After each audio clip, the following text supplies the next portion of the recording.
Hey, Dozens. Before we dive into this week's episode, I want to give you a heads up about a very special episode that we're going to be recording in just a couple of weeks. It's going to be all listener questions. So we want to hear from you.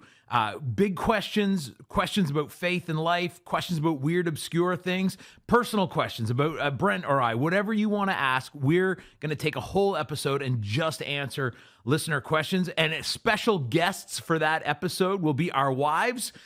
Kelly will be joining me. Mel will be joining Brent. It's going to be a lot of fun, but we need you to send in your questions. So you can email those questions to info@backcornerpodcast.ca.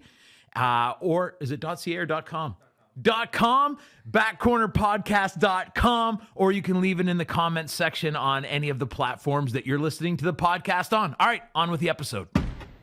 Sounds like intro music. I'm feeling suspiciously. Does that make the maritime ring come alive, It Dave? does. Yeah, I'm already the feeling idea. more comfortable. That's the idea. Good. That's why we do it. We should For our we should maritime find. guests. Did you ever watch the old CBC show Up Home Tonight?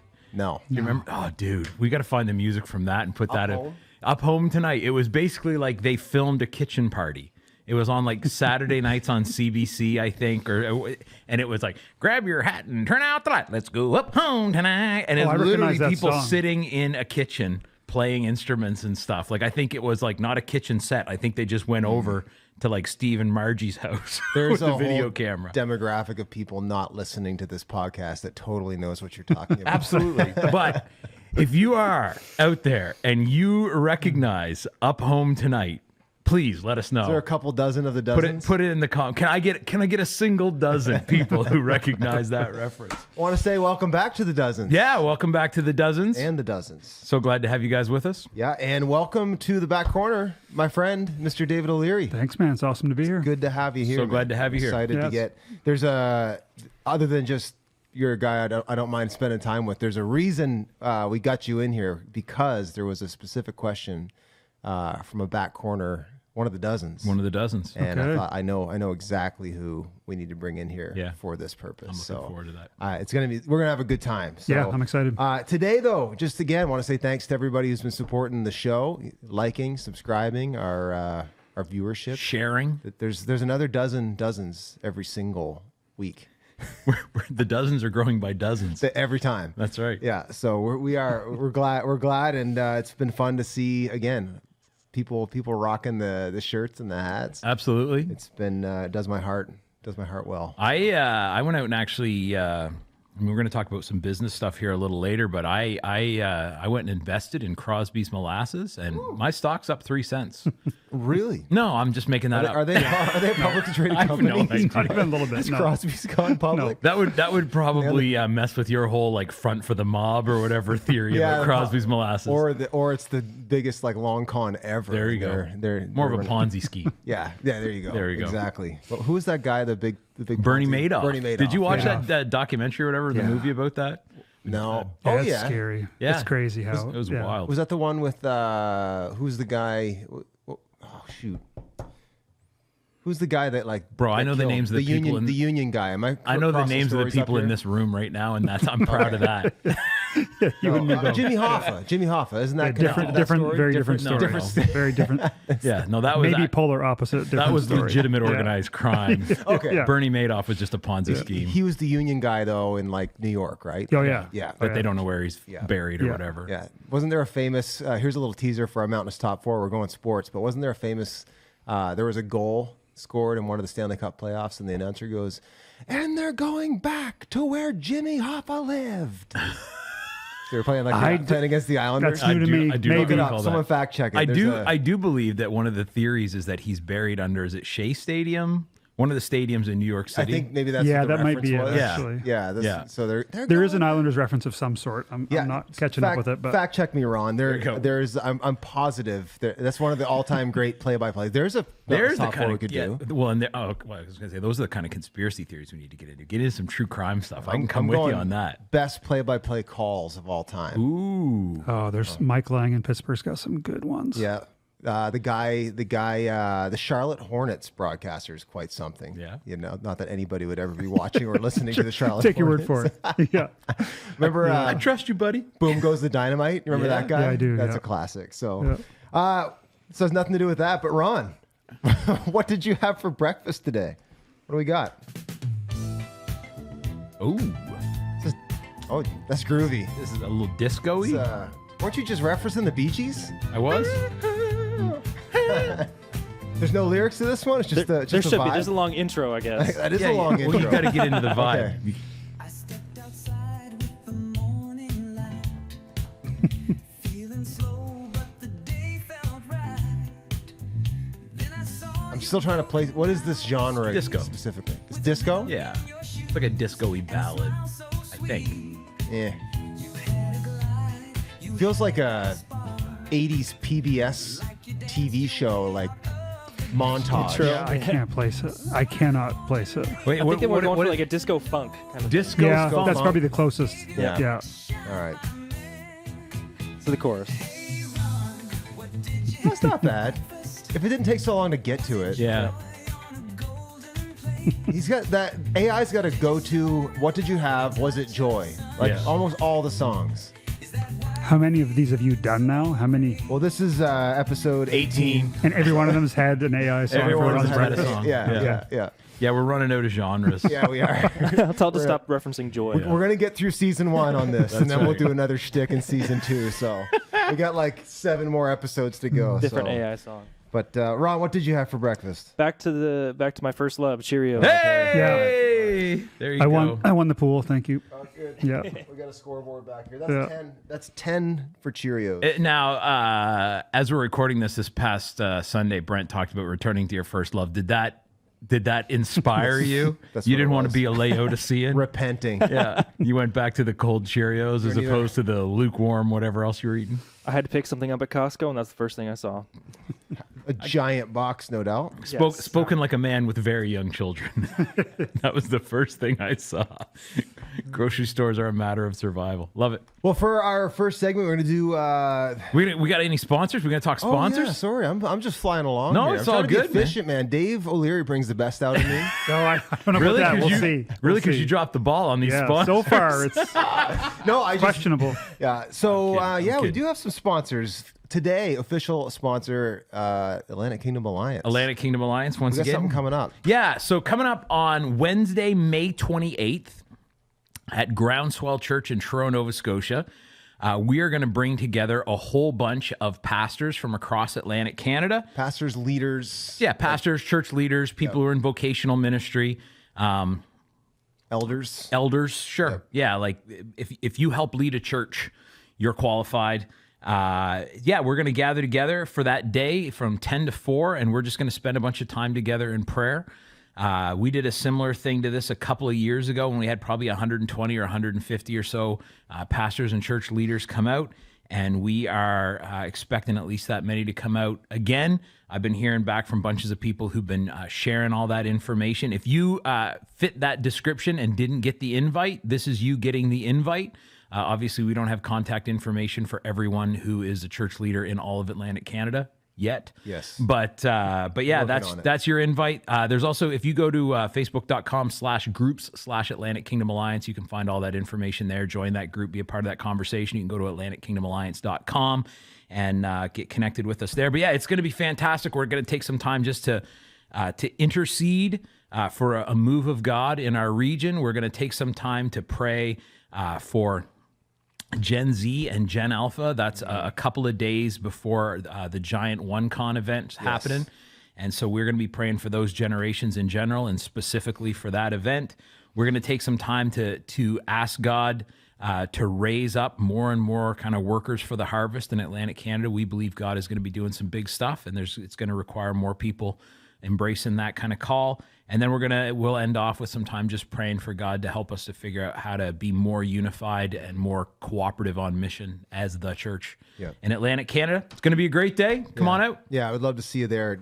The Lord just seems to put his hand, I don't know. He says he would be, and he is really drawn to unity, especially when churches that are, unaffiliated, other than we're all on Team Jesus, come together. I just the pleasure of God and the power of God on those gatherings. Man, and if I can, like I didn't grow up in church, right? I get saved as an adult, and one of the most confusing things for me has always been, like, I don't think I could pass a multiple choice quiz today around what all the denominations believe and the differences. And I've always found it fascinating how the 5% that separate us does, and the 95% doesn't unite us with the mission we have. Yes. So when I first heard about the AKA, I'm like, yeah, man, Yeah. we need this. Yeah, Yeah. it's awesome. Well, if you're free on May 28th, yeah, I'll check you my are calendar. warmly Yeah, invited thank to you. Yeah, come with us to Truro. yeah, awesome. Yeah, it's going to be good. So, and it's double purpose too. There's the what God's doing in the region as far as like how He's leading and moving in the church, and then there's also just the value of when you get a bunch of pastors and leaders who are carrying weight in the same room. We have a capacity and ability to serve one another and minister to one another in a way that just doesn't happen Makes anywhere sense. else. Yeah. And so We've got some cool plans we're working on to pray with each other and to pray for each other, but beyond that, to be able to offer at the event, during the event, prayer ministry for pastors. Yep. One of the things I used to have a team of prayer partners at my church in Halifax, and one of the rules we had. we can get your team here. Well, I'll take it. When we used to get together to pray, is that I don't pray for them, and that was just such a refreshing thing. Like Because you always are. right, like if you need me Yeah. as your pastor, text me in the morning. But when we're getting together to be like for you guys to pray for me, I don't have to turn around and go, and how can I pray for you? Yeah. And so we're going to be praying for each other at this event, but we're going to also have some opportunities where a team of trained prayer ministers will gather around you, and it's just what's going on, man. How can we be praying Awesome. with and for you? So Yeah. it's going to be beautiful. Yeah, it'll be strong. Yeah, So, absolutely. So that's our official sponsor, the Atlantic Kingdom Alliance Day of Prayer in Truro, May 28th from 10 to 4 at Groundswell Church. Do we have an unofficial sponsor, Brent? Well, I just wanted to welcome Dave to Yeah. the back corner, and he doesn't need the back corner bump by any means. But, Back corner. I bump. Dave and I go back probably. He's no fly-by-night molasses company. He doesn't need all of our... I like molasses a lot, so I mean- I could run. Yeah, anyway. Dave, tell really quick. Just tell the dozens, I guess, like what your day job is, and Yep. then I'm going to backfill on how we kind of connected, and then we'll sure. start working through our time. Yeah, awesome. So I run a bunch of businesses that fall under an umbrella called Shift Auto Group. I started 10 years ago. It includes a bunch of new car dealerships in Fredericton and other places in New Brunswick and Nova Scotia. It includes a bunch of used car dealerships under the Recar banner and a bunch of Wonder Autos. So about 22 locations in total. We started in 2015. There's a whole crazy God story around all that we probably won't have time to get into. But yeah, but this is all I've ever done. I grew up in the car business. My dad was a car dealer. Right. But the company I run today that my wife and I own, we've had it for 10 years. Yeah, Yep. yeah, and just God continues to use you and bless you, and as you bless the kingdom, and we're gonna get into that. But let me just back up and tell the story though, as to like really our first connection would have been on a trip. I was just telling the story this Florida. morning. Yeah. So in 2012, I became the senior pastor, and then late 2012 into 2013, like the Holy Spirit just started to say hello to me. Like just there was a whole, discovery. I grew up believing in the Holy Spirit, but when it came to like anything charismatic, that was a whole new thing.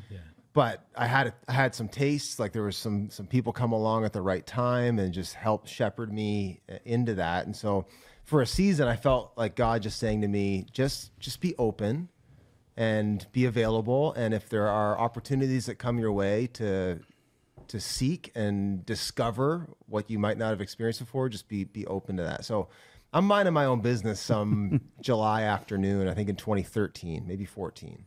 And my phone rings, and Dave's dad calls me. I'd never met him. He's like, he's a very, very like blunt guy too. Like yeah. he wasn't like nothing flowery on the phone. Hi, is this Brent? I'm like, yes, sir. Yeah, this is Brent. He's like, I was just calling you. Had a dream about you. The Lord told me to take you to Florida. I'm going down for a conference. I'm going to take you down with me, and I want you to come. The God wants you to come.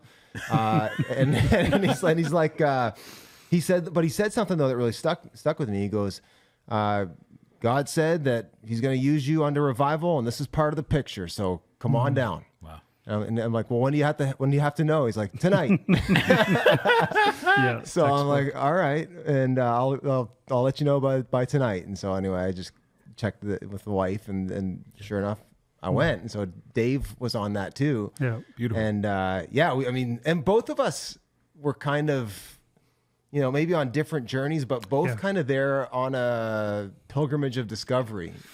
100%. Yeah. I mean, so he'd given me about the same notice he gave you, right? Yeah. And, my dad, so like our family history, to give it some context, like my dad got saved first in our family when I was around 20.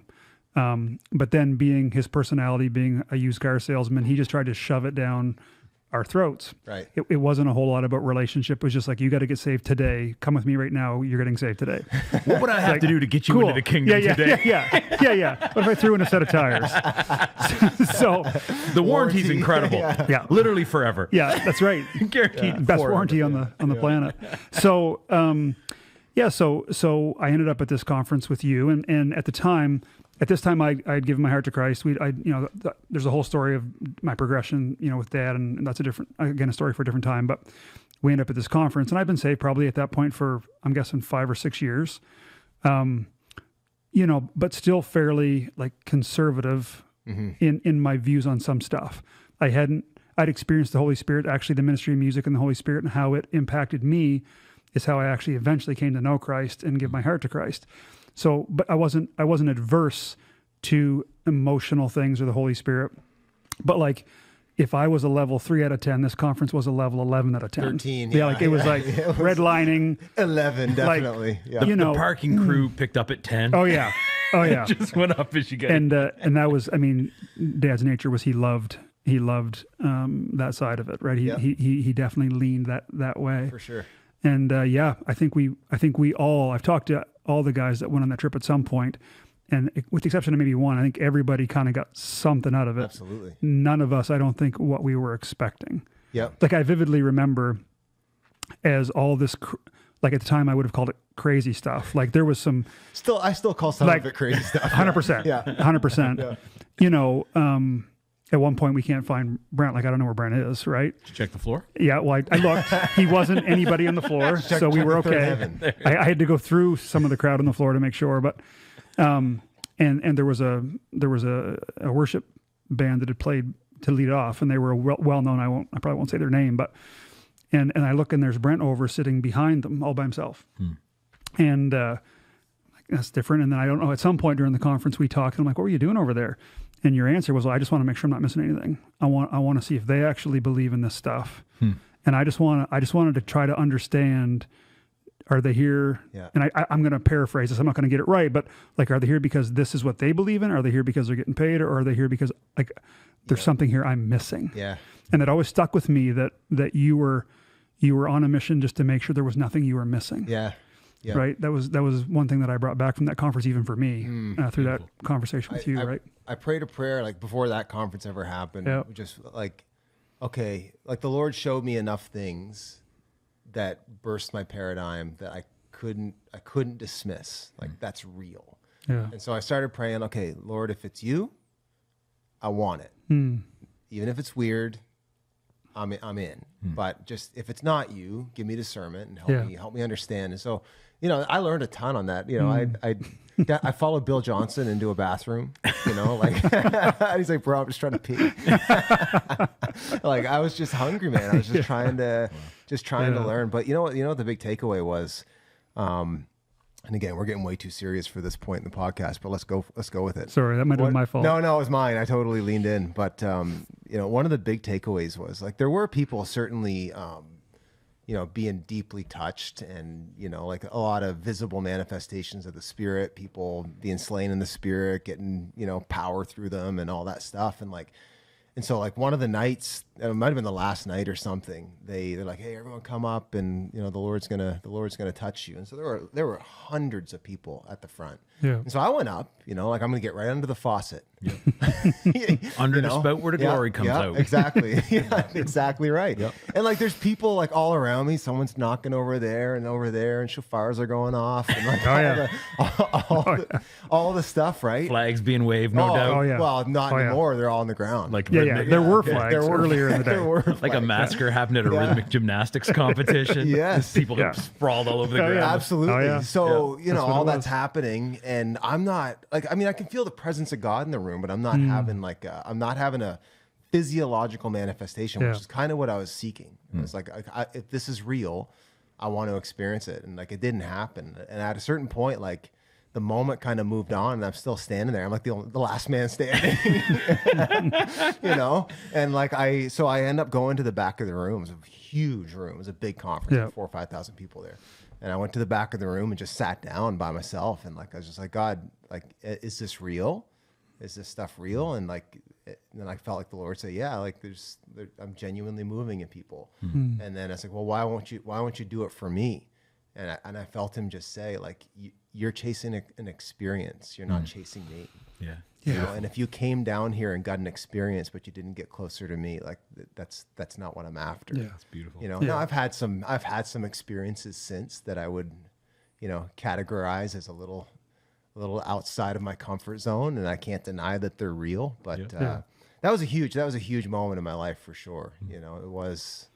Yeah. was, Yeah.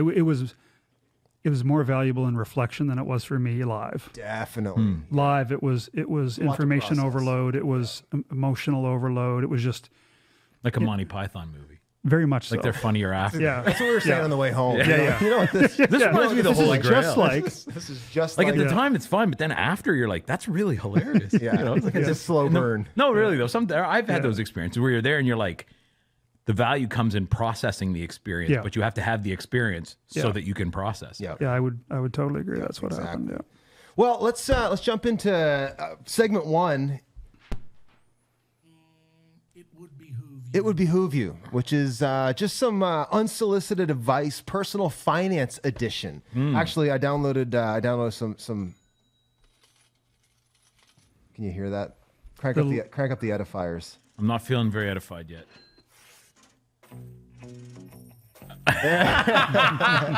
There we go. There we go. And cut it before the copyright cut it before- infringement cut it shows up. before- Yeah. Cut it before YouTube cuts us. What do we got? 5 seconds, I think it is, exactly. before the. Well, apparently, if you react, Oh, there you if, go. If we're reacting if to it's it, it's for okay. parody or yeah. Really? Yeah. yeah, no, there's a whole thing about that. You Yeah. can steal music if it's for parody or there's some word for it, like evaluation or whatever. Like I think reaction qualifies. Exactly. So it would Critique, behoove I think you. that's it. Parody or critique. Just some unsolicited advice. Yeah. And particularly around stewardship, around how, your finances. Actually, from a pastoral standpoint, that's one of the things I watch people do poorly. More than most things is like, you know, they're good at showing up for church and all that, but their finances are a train wreck. So what do you got? You got any advice for the dozens that would behoove them? Finance edition. Yeah. I mean, I'm the least qualified person at this table to to speak to this, so I'll start.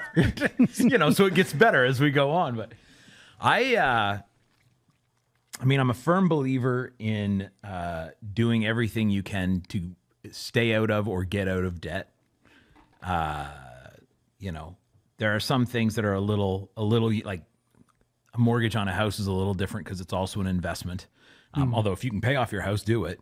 But in terms of like consumer debt, or even I'm not a big fan of car payments if I can at all avoid them.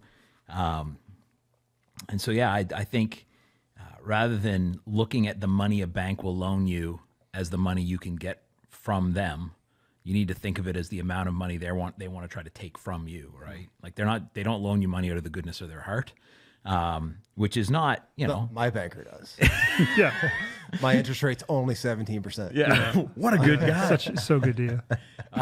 Yeah, so I think that's but that's pretty common. I will say probably the most unique bit of financial it was good fortune for me that turned into wisdom for other people. and I think later we're going to revisit a related topic to this, but one of the first jobs I ever got into church, the way we did expenses in that church was just you paid for stuff and submitted your receipts. And I was talking to my boss one day, and he said, look, the best thing you could do is just get a credit card, use it for, your church related expenses, and then submit the receipts. And I found one with like no fees and even a relatively low interest rate. And that's what I did. Never used it for personal stuff, only used it for work stuff that I knew I'd be reimbursed, within a week or whatever, and pay it off immediately. So it's no personal debt. And I just thought, well, that's an efficient way to be able to buy, the supplies I needed for the youth event this week or whatever, without having to, get pre-approved and a check written and then go back to the dollar store with a check and like all this kind of foolishness.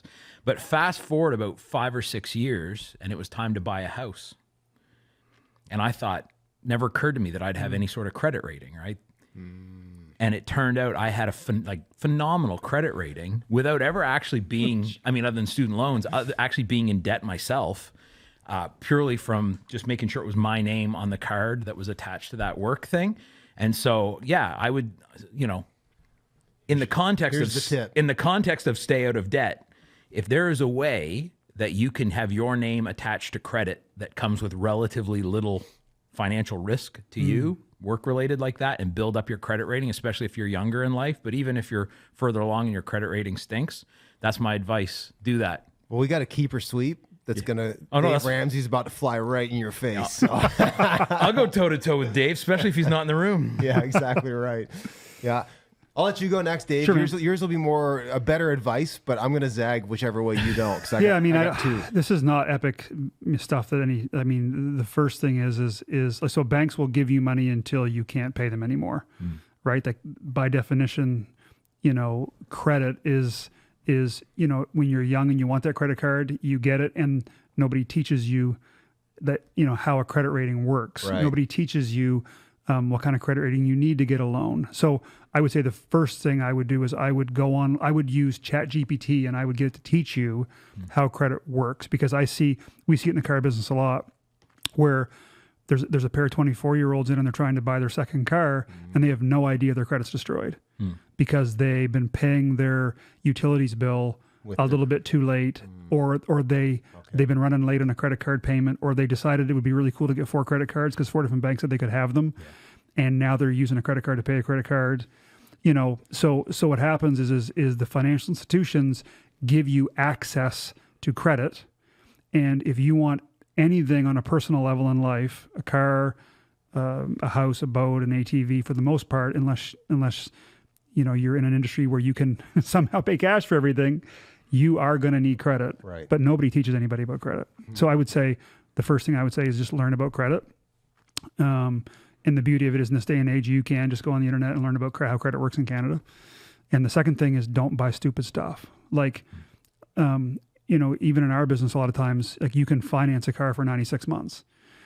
All the time, we will try to tell people, yes, you can finance for 96 months, but at 72 months, the payment's only a little bit higher, Right. and the interest is 4% lower. And over the term of your loan, you're going to save a whole bunch of money.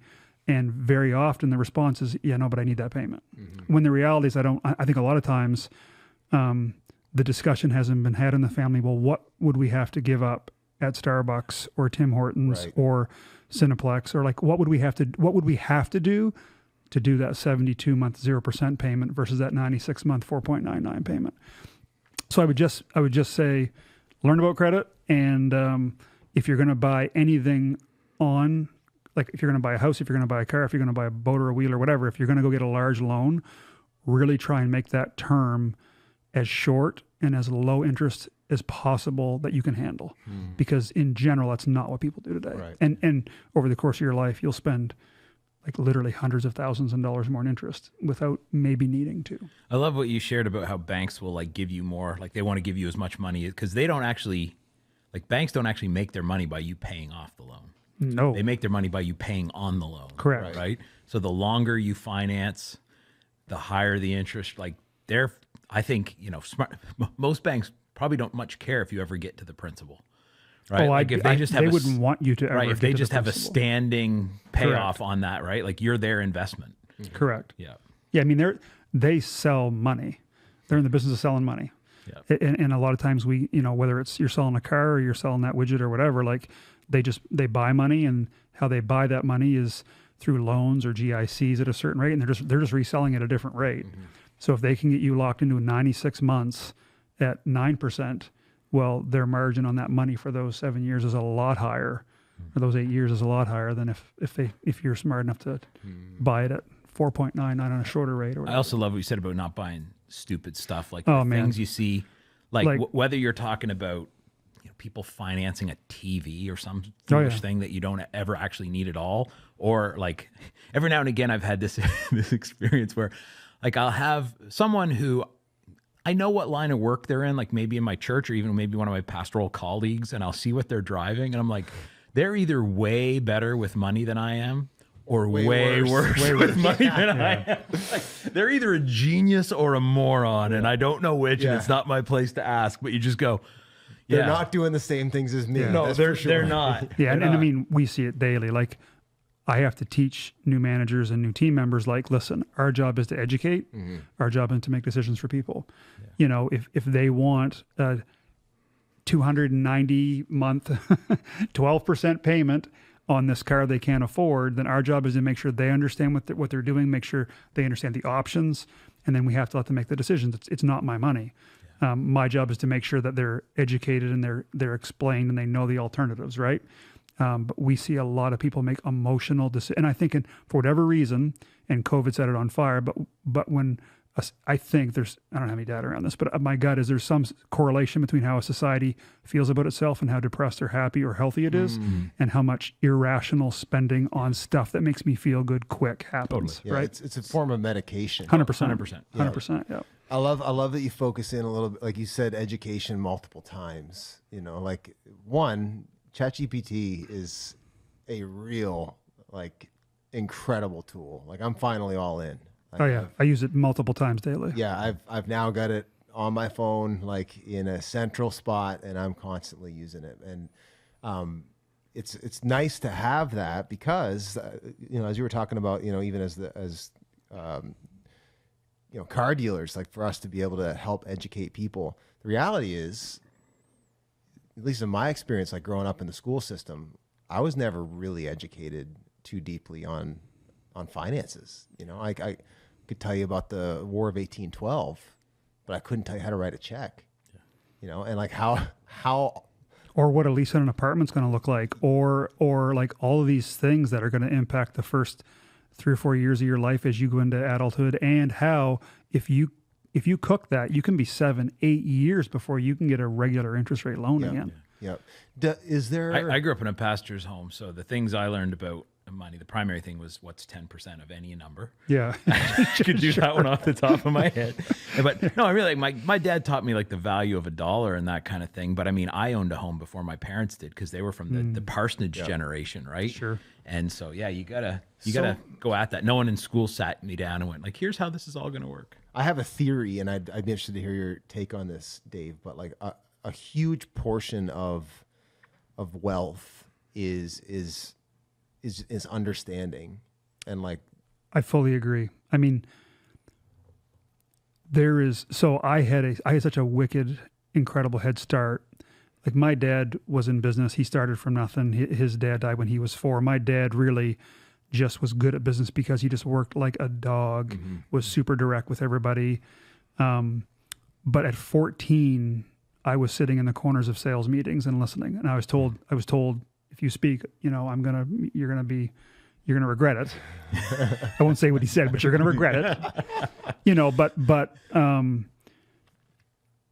I think a lot of people miss that financial success independently, personally, or in a business setting or a church setting.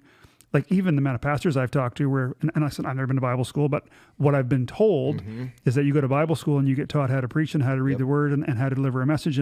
But there isn't a lot of focus on the business of running a church and what that means and how to do that well.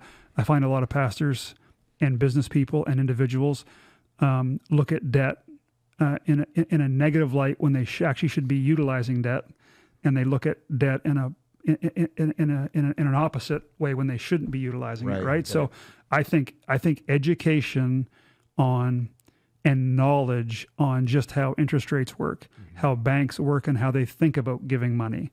Could you give us a quick breakdown, like just not necessarily a detailed thing, but like, okay, what are the times you should be thinking this debt is good or to my advantage, or I should leverage it? Yeah. So versus not? my own personal belief is I would align with Dave Ramsey on 99% of stuff on a personal level. I think credit card debt is insane. The only reason that you should ever have credit card debt, unless you are in a mess and you have to use it, is because you're racking up points to go to get a free trip on the points or whatever. I think that the least, I think mortgage debt is healthy, but if you get everything else paid off, I think you should nuke that thing as fast as you can.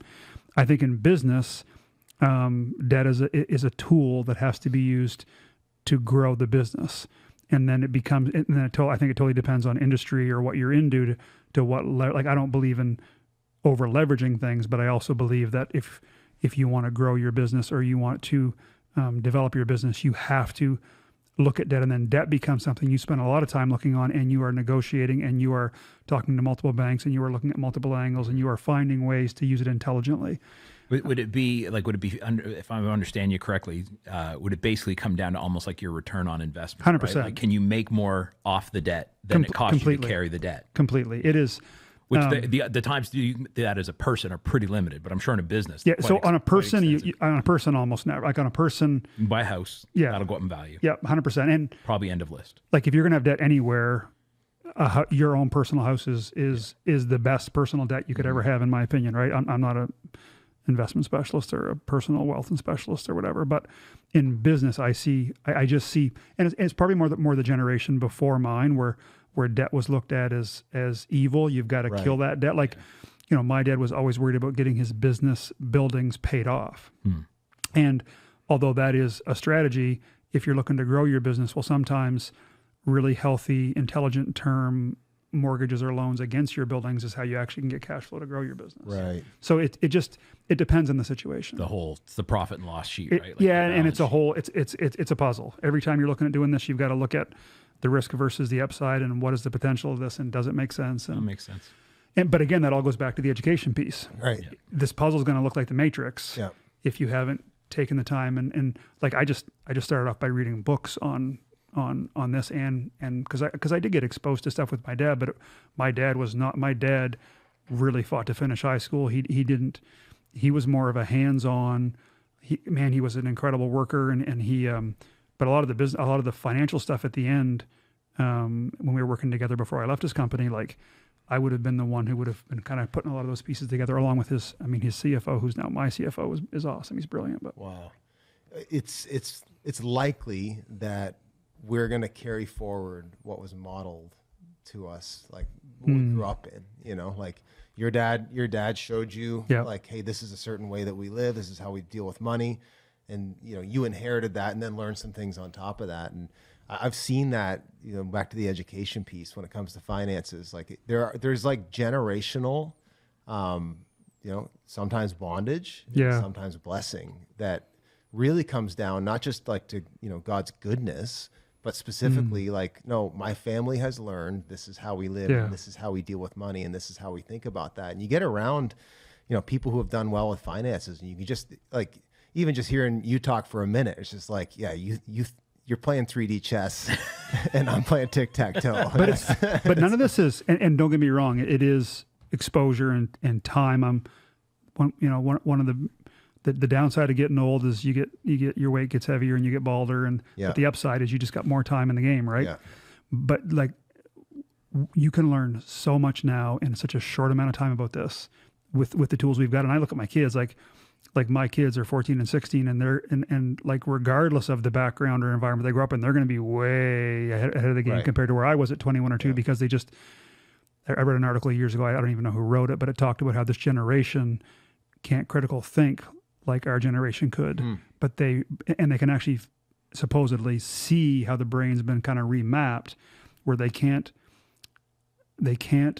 critical think like maybe our generation, my generation, your generation, we can, but they are way more equipped to go hunt and find information and implement it better than we were. Wow.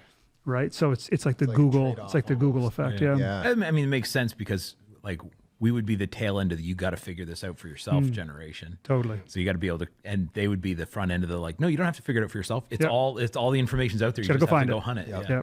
Yep. It's interesting you talk about that whole like defaulting to what you know thing because we see that like in all areas, right? Like people, there's something to be said for understanding the difference between this is how you do it. No, this is how you do it. Right. But there are other ways to do it. And like whether like you encounter that, like as pastors, we would encounter that in talking with say like married couples or whatever, right? It's like, well, this is what it's like. No, like there's different and better ways to do that. That's not the only way marriage can work. That's not the only way, you know, raising kids can work. That's not the only way dealing with your anger can work. That's not, and just to have the presence of mind to go like, that's all the more true with money, right? Like, Totally. Do you want my tip?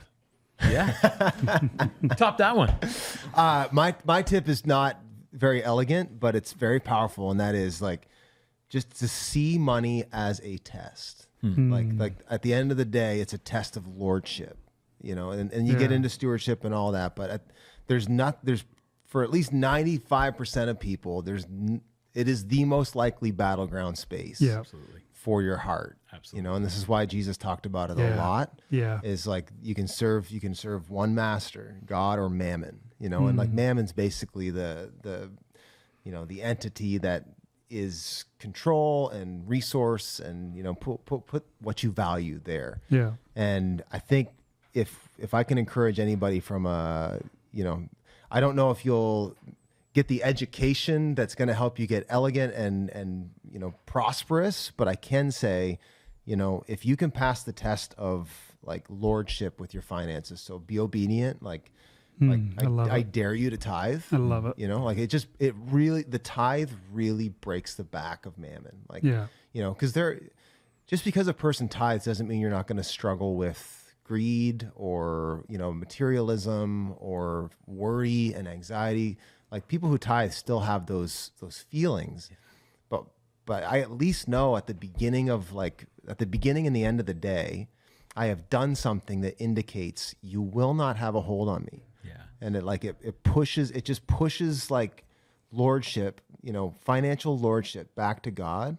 And then it gives God access. Like, and we could get into the way that God, you know, In that fight, I feel like tithing is like it puts you up against a wounded enemy, right? Right. Like your greed or your Yeah. materialism or your worry, Yeah. whatever your thing is around money. If you can like pull out that knife that is tithing and just shank that thing in the ribs, like it's still it's not dead. Yeah. But like it puts the battle on a Yeah. whole different level. that's right. Yeah. Yeah. Yeah. Yeah, it's awesome. It is. I'm so thankful, and I don't know why, but I'm so thankful. One of the first things I got when I got saved was, okay, I've got to do this. This is not optional. It's not negotiable. It's not something that I can pick and choose. Like I have to. And you were an I don't adult, actually don't right? even. Yeah, I Like- was maybe 17 years ago, give or take. So I would Yeah. have been 36, 37, So something like that. that's 33. because you see, like that is a big adjustment to go from 0 to 10%, and just like that's a huge. It is big for people, but the What you said there, Brent, too, about the whole like the lordship piece. Like I feel like there's a connection between these two conversations in that if you're gonna manage your money, if you're gonna run your money can't run you, right? Right. And so if you've submitted it to Christ, then it's like Jesus, then you, then your money. Yeah. Like there's a hierarchy to that, and you can probably be more objective about it when you're not so mentally or emotionally or whatever dependent on it. When you're not like how are you going to give it orders if you're taking your orders from it, that kind of thing. Yeah. So the health and vitality, I guess, that comes from passing that test of lordship is massive.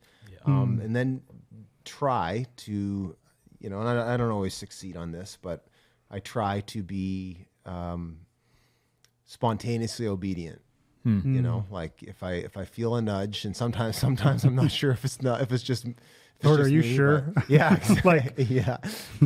But it gets fun. It I does. love Like that's the thing I wish I love people it. could get their head around. Like the older I get, the longer I serve the Lord, and connected to that, I mean the more stable our family finances have gotten, just because there's more opportunity for that. Yeah.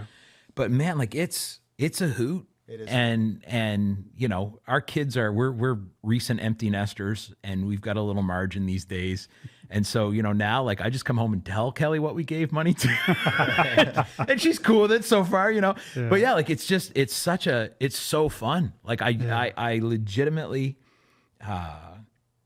the whole God loves a cheerful giver, and I think sometimes people say like until you're super cheerful, you know, you don't have to give. But I think like I mean, if you're mad at God because you're giving, maybe still do it anyway. Yeah. But like there's a joy that comes with it. Yes. And I think you can interpret that not just as, you know, God is up in heaven looking down at you saying, you better be joyful if you're giving, but more going like, dude, he will make you joyful fun. if you're a giver. Yeah, and I mean, it is one of the things that hit me early on is it's the only time in the whole Bible he just says, "Test me on this."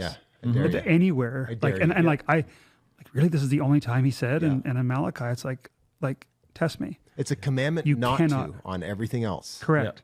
This Except is the that. one Don't test time me. where he Don't says, test me. All right, test me, bro. "Give it a try. Let me Yeah. see what you think." Right? I dare you. Double Yeah. dare you. Double God dare you. Yeah, it's I don't know how, like, I guess too, it's got to, you know, it's a struggle for so many people because money is so tight, the cost of living has gone Yes, up so much. yeah. Like I you know, but it's when you can get your head around this is God's money, and when you give that first, and there is something about, I think it's really important the piece that you guys hit on where it's like, if you give from your heart, you will get a God-sized joy in your heart Yeah. from doing it. Yeah. If you give reluctantly, then start with that. but the goal is to get it to the point where it's like, I can't wait to do this. yes. Right? I think that's important. Sorry, go ahead. Well, it's when that generosity is seed, and it generates joy not just in the giver, but in you know the recipient. Also in like modeling it to our kids and stuff too. totally. Like we're teaching. You know, we've done. You know, like we'll be at a restaurant or something, and I've done it a few times so my kids could see. You know, like there's their teacher. And get the bill, Yeah. you know, and like just that we get to do that sneaky, like, you know, like that's, and it shares in the joy of generosity. Anyway, it sounds crazy to people who don't do it, Yeah. but again, I dare you. You should see me in, sorry. No, go ahead. You should see me in these business meetings when I start talking about it with people who aren't Christian. Right. Like you gave what? David, we need to have a conversation Yeah. because you don't have to give this much, or you shouldn't give this much. Yeah. And I'm like, no, you don't get it. Like, Yeah, I'm not doing it. this is for why I do this, so I can give this, right? Yeah. It's Getting red Yeah. flagged by CRA every single year. My wife and I legitimately, I've told people this from the pulpit before. If you don't get audited every 3 to 4 years, You're not You're you're trying not hard generous. enough. Like if you're wondering, like, Yeah. what is generosity? I was like, well, Yeah. you know, you can look at the tithe, you can look at it's like, Yeah, yeah. but if you never, like, if the government doesn't quasi regularly go yeah. for Prove real, it. show Prove us it. those receipts, yeah. like, Every couple of years. step it up. Yeah. And yeah. I think and the only reason I bring this up is because I've had a couple people make this comment in the past when I've talked about this generosity thing. The dollar value is irrelevant, right? Like what's relevant is how much it affects your heart and the heart of who you're giving, and it's relative to your capacity. If somebody gives 10 million or somebody gives $10, I really don't think in heaven, in the view of God, from all my prayer, all my reading, I don't think the number of zeros has zero bearing. Yeah. And I think people miss that a lot. Like a lot of time if I'm talking to somebody about generosity or marketplace ministry, it's like, yeah, Dave, but you got these businesses and you can do that. I'm like, no, it's relative. Yeah. It's the heart of the giver that matters. And like, well, there's all you know, the parable of the expensive oil being put on Jesus' feet, or the story itself, and like I think people get wrapped up in, yeah, you can or this person can, like it's one of Right. the excuses they use to be like, I know why they can do that, but I can't do that yet. And like if all you can give is like somebody's $5, just do it, Right. and do it until you can give them 10. Well, and that's just, and if you don't start with 5, you're not going to get to, like, You're never gonna I talk get to these to- people like, once I have, Yes. you're like, no, you won't, bro. It's harder. Oh, yeah. The Right. more money you Oh, have, yeah. it's harder. Like, yeah, if not you go back to easier. that 10% thing, like if you make $100 a week, Yeah. then coughing up $10 is, you know, you're going to feel it. Oh yeah. But if if you get to the point where you're making whatever $100,000 a week, you think you're just going to write a check for 10 and not notice it? You know what I mean? Like, no, This dude. is why Jesus said, Yeah. "He who is trusted with little can be trusted with much." Yeah. Like, Yeah. if you can't win the battle of the tithe at $100, Yeah, you're not never going to win it. you're never going to get it. Well, and it's like I don't know. I always think of I spend too much time in the gym these days, so everything comes back to the. But You're it's like, such a gym bro now. I'm a bit of a gym bro. You wouldn't know what to look at me, but I am. Well, you would if you looked at you 4 years ago. Well, maybe, but Unbelievable. the whole like if you want to be able to bench 200, you can't just sit around and go, once I can bench 200. Yeah. Right. It's like, no, Yeah. dude, you got to start benching Yeah. 20. Yeah. Totally. And then you're going to Exactly. bench 30, Yes. and then you're, Yeah. like you work up to you it. got to work up to Yeah. it, and yeah, like if you're whatever, like another 5 years, I'll definitely be able to bench that. It's like, well, not if you don't start now, man. Yeah. Get on Yeah. it. But there is that joy piece, man. That is so true. Like I'm not a super like possessions oriented person anyway, but like for me, when I have extra money, and when I mean extra, I mean like we'll still eat and pay the mortgage. I don't mean like rolling around in it, but like the notion of like what would I like just for fun? What would I want to do with this? And like my wife and I are notorious. Like we'll talk about some trip, and we're like, yeah, it seems like a lot of work. It's like, why don't we give some? You know what I mean? Like Yeah. or like, do you want to buy? It's like, not really. Like then just next time we move, I have to lug that. But we could give it to this person. We could invest it. Like it becomes, you know what I mean? Like it's a fun. It's fun. Dude. Yeah. It's so fun. I love that point, Dave. You were just talking about like, generosity looks different. Like it's not the amount. Like generosity looks different for different people. That's like when Jesus talked about the widow's mite, right? Like she gave more than any of you totally guys did. definitive. Like that's all she had. Totally, yeah. And sometimes too, like I do think the money, like generosity with our money, is super important because it's such an easy idol. For some people, maybe it's the test of time too, though, right? Yeah, like there are Yeah. some guys that can write a check. But like maybe it's actually more sacrificial to be available, Yeah. to do some things. Well, I think it's even more important if you're writing a check to make sure that's not the only thing you do. right. I think it's really important that if you are a tither, Yeah. if you get the concept of tithing, I don't know how you wouldn't get the concept of giving of your time. Yeah. Yeah. I feel like they're interlinked. Yeah, they are, and I see people model that in church. Like you walk in that, like you and your wife are, on the welcome team and like super involved in your church. And we've got a guy here in our church context. He's the CFO of Cook Aquaculture, so it's managing a cool handful of billions. Pretty a big year, deal. right? Like, Yeah. yeah.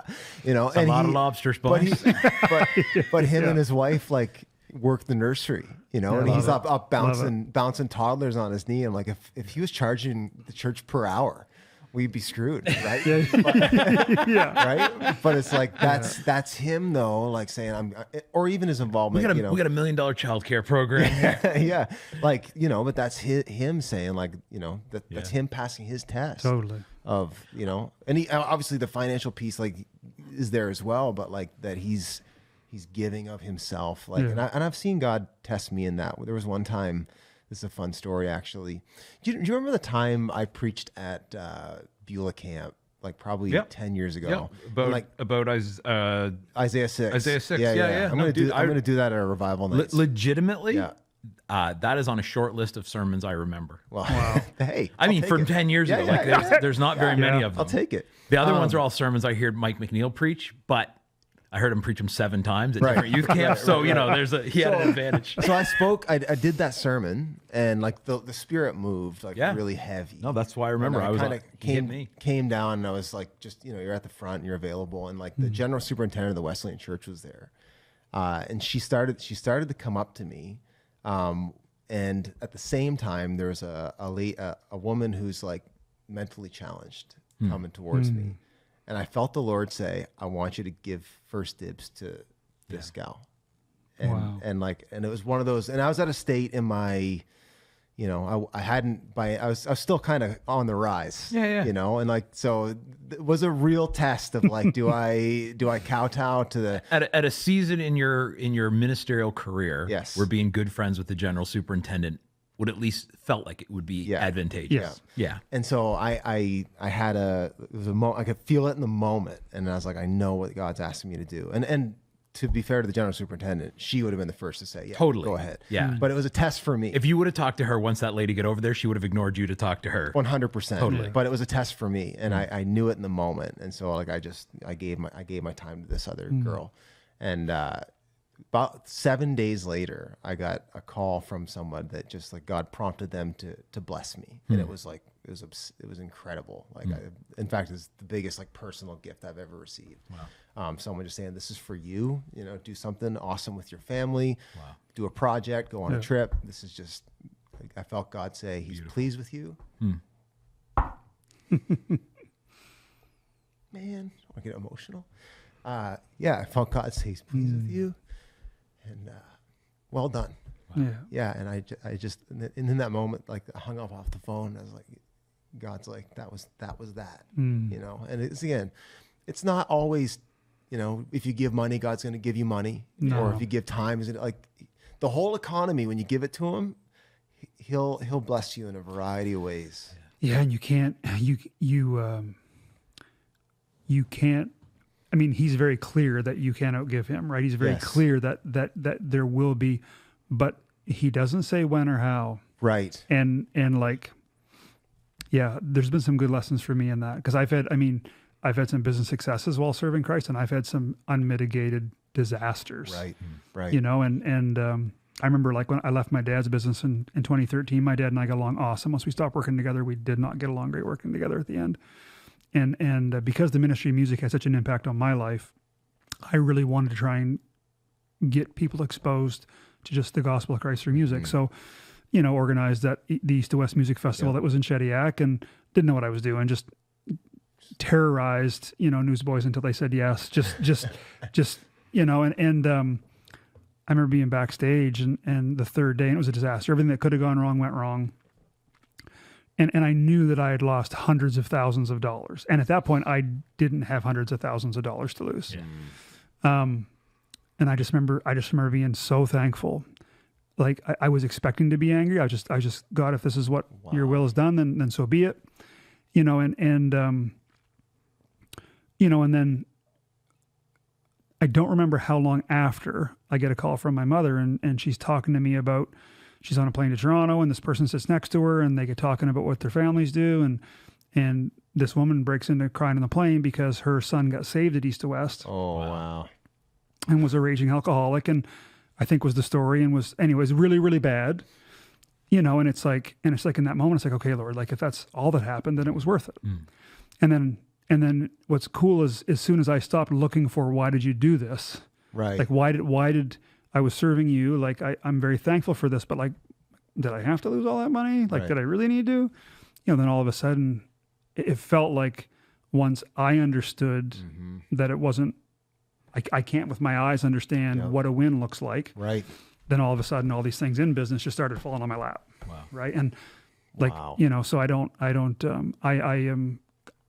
doesn't matter if it's 5 cents, $5, $5 million, you can't outgive them, but you can't do it for that reason. Yeah, man. And I mean, I'm not the one who lost hundreds of thousands of dollars on that. However, it would line up with the value that God places on salvation. 100%. Like for him to like, and to think that he would use you to to do something so lavish to get even just one. And I'm sure there's way more seed than just one that was done, but like, Yeah. you know, and that in his kindness, he lets you know, you know. Yeah. It was just like, okay, bro, you're not getting it. I'm going to give you one little tidbit Yep. so you can understand what's Crack going that on here. curtain Just a little bit. enough. Yeah.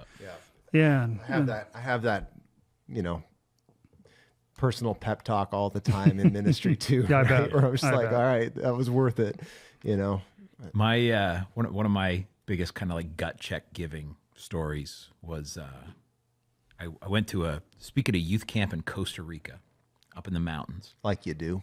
like you do, and it was wild. I could talk about it forever, but it was a lot of missionaries and missionary kids, and so I'm like going, all right, so like who's got the coolest missionary stories here? And most of them are like they're missionaries, but like they're in a mostly Christian culture. Sure.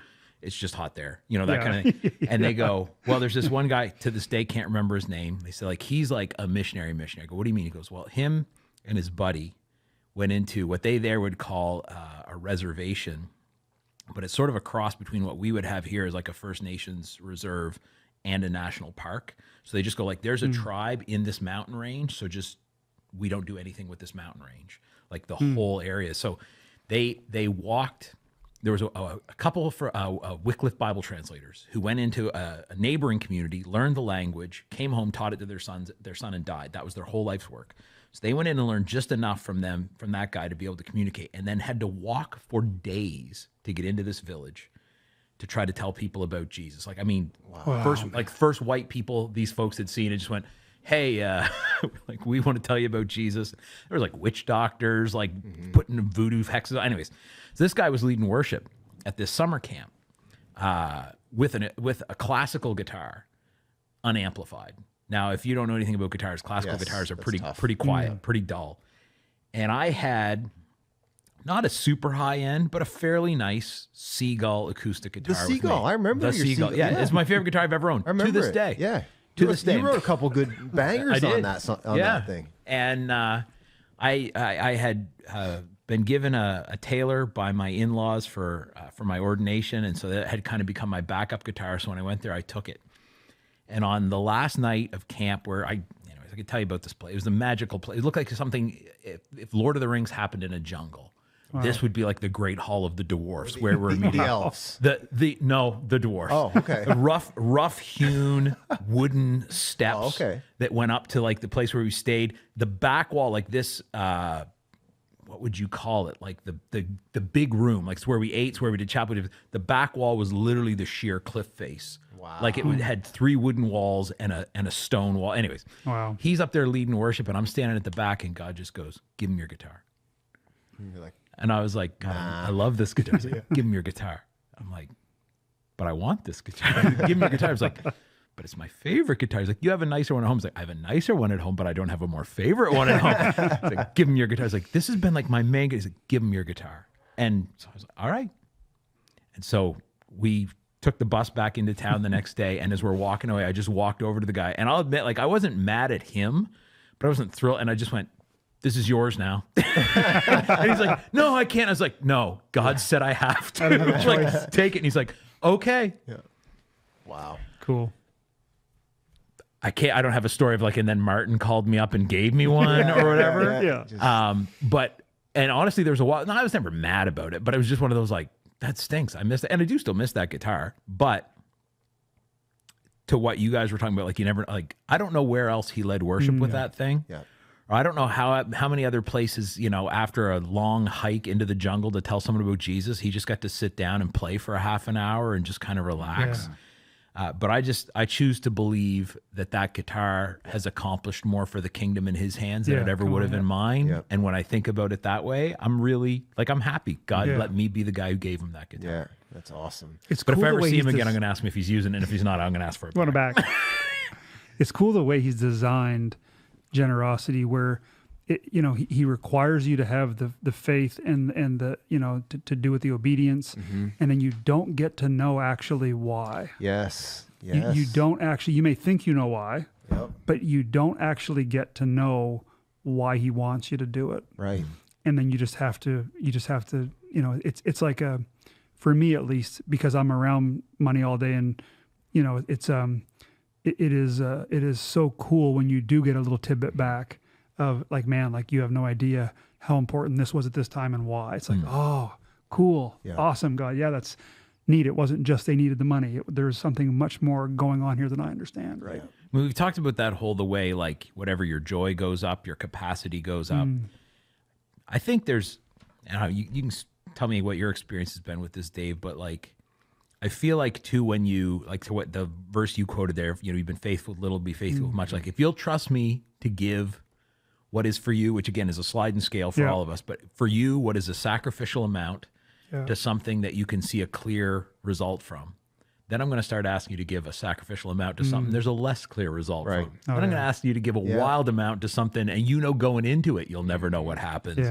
Like, I love the way, I don't know, it keeps it maybe I'm easily bored, but I like the way God keeps like upping the difficulty level. And you know what I mean? Like there's video always game, right? Totally. Like, Like there's always like, all right, this like is I'll let next level. you play through on easy. Now we're going to do Totally. medium. Now we're going to do hard. 100%. Now we're going to do expert level. Here we're on that. Dave's on that double black diamond.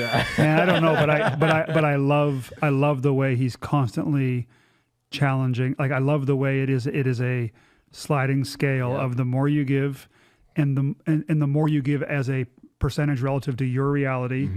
And it does get funner, it does get more enjoyable, it does get more interesting. It does, like now, like it's gone from, so I've been Christian for 17 years. It's gone from like 10 years ago, I didn't know what my purpose was. Yeah. For 7 years in, I'm like, God, I still don't know what you want me to do. To like, okay, I got it. And not only do I got it, like I'm so thankful because this is a blast, right? Like, Man, it's so cool to hear. Like there seems to me to be so many people God has given the ability to make money who have never figured out that that's connected to their purpose in the kingdom. but I think part of it, at least for my journey, is I don't, and this isn't the same for the pastor today, my pastor at my church, because he definitely talks about money now. But I think a lot of pastors, like, so when I first became a Christian, my experience, right or wrong, was I heard all about these gifts, heard all about, the healing and the prophecy and all the funky ones, all the ones that we want to talk about. But like, I never actually, and maybe it was me not ready to receive it, but I never hooked onto the fact generosity is a gift that you can be given from God and it can be your purpose.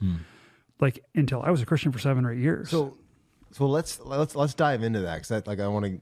This is rolled way more organically than maybe any of our. We knocked out our keeper sweep, even though we didn't have to get into it. We didn't even have to bring Dave Ramsey into it. Yeah, we talked about credit cards. We talked about motivations for giving. So we'll save those for another time. But so like I said earlier, the impetus for why I reached out to you, I texted you immediately when I read this guy's I think he commented on YouTube or something, or maybe he emailed Ron, but I saw it and he said, like, I love the podcast. I'd love it if you could do a segment on like how do we bring our faith into like business and into our operation. And like I immediately thought about you as far as like reconciling, business giftedness, generosity giftedness, and mission, and like how, in the church so often, like we've undersold the manifold nature of the giftedness of the people of God, and we've basically held up like vocational pastors as like this is the highest level of ministry. Yeah. And it's not. It's a type of ministry, but God created the body with many parts and many different gifts. And over the last, probably Dave, 6-7 years, really, you've been on a real journey with like, discovering your purpose. I think you even said that a second ago. Give us like the third version, like a version of that story of, figuring that whole thing out, like your gift to give, how that aligns with your purpose. Yep. Like, bring the dozens up to speed. Yeah. I'll do the best I can. So like, I get saved pretty radically. My wife and I get saved the same day at church. We go to the front together. I'm in business working for my dad. And my dad, keep in mind at this point, has been saved for a decade. But, one of the challenge, and I am at this point, I'm definitely not saved. I am the polar opposite of saved. I don't want my kids to hear how unsaved I was on your podcast for the first time. So we're not going to get into that, but I just couldn't have been further away from God. Right. And so we get saved. I'm still with my father and my dad, man, like I don't have time to tell his story, but again, as I got to know him better, as we were both saved and older and understood the hurts that he hadn't dealt with and the trauma that had molded him into who he was. I understand why my dad was the way he was, and he was my best friend before he passed away. The last 10 years, we got along awesome. Wow. But one of the first challenges I had was trying to reconcile what I saw in my dad and then what I thought a biblical business should look like. And my dad was super straight. He was always ethical, honest. Even before he was a Christian, he would have acted very Christian in his values. Which a lot of business guys do. Yeah, 100%. Because 100%. they reap reward 100%. just naturally. 100%. Yeah. But the first thing that I had to get reconciled in my life was, I didn't think I wanted to be in the car business because I hated going to work. So I'm saved. I hate my job. I do well financially because I've been given these opportunities by my dad. And every day at work, I am having the gospel shoved down my throat. And I also am dealing with behaviors and actions at work that aren't reconciling for me. So my dad and I get into this conversation over several years where it's like, what succession look like? How long am I going to be around? Like at this point, I'm running his company. He's got 4 locations or 5 locations, big car stores.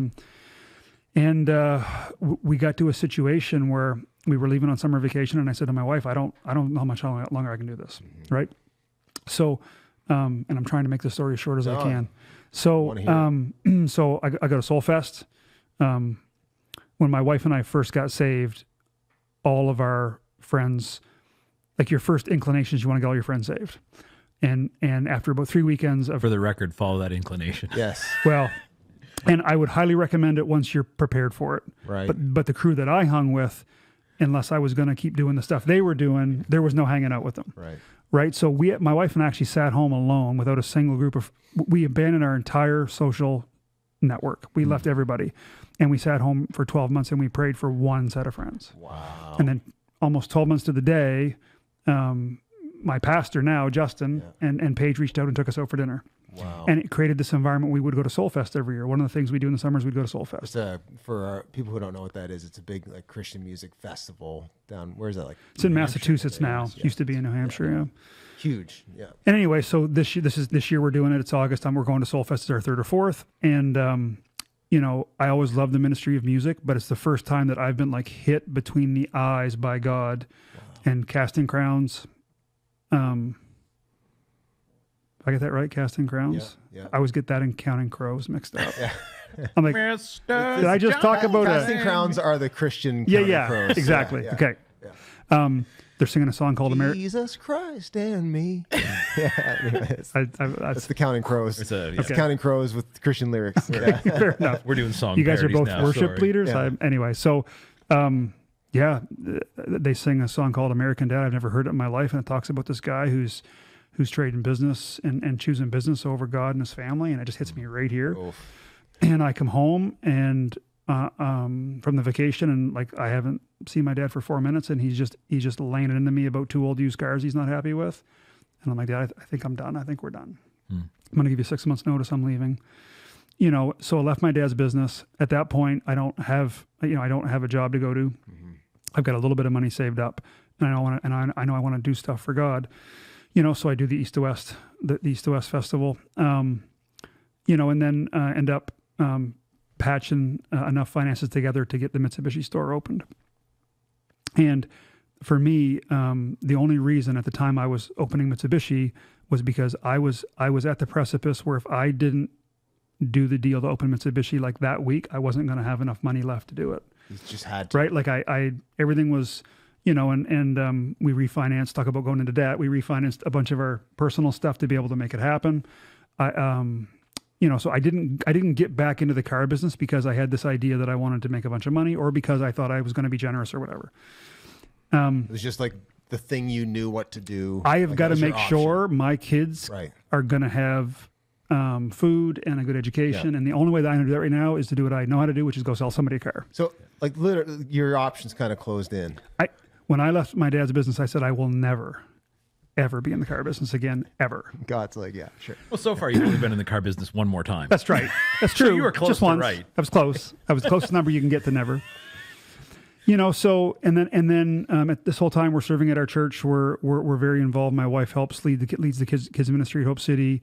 I've got some other lessons I could share with you along the way, but we'll be here for hours. So we go to Hope City goes to this Team Church event on the West Coast every year that's kind of teaches about different things to do with ministry or pastoral. It's really for people who are leading a church or part of a church. But my wife, because she works at the church, we would tag along. And I met a guy who I think you've met, Andrew Denton, who started to challenge me.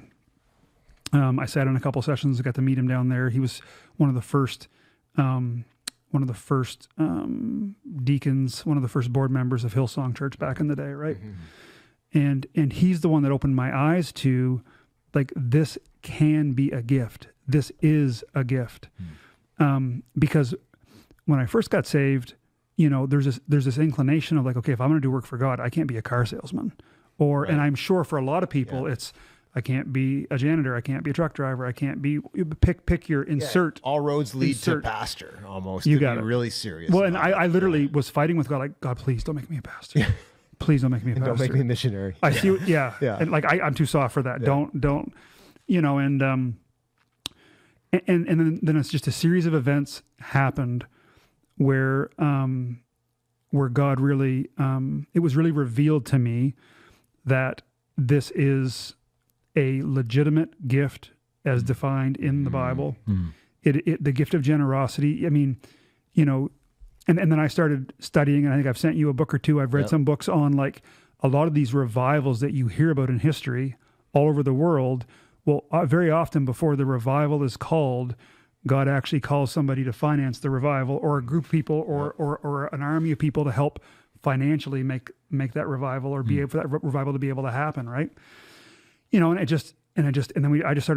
wife and I started praying about it a lot.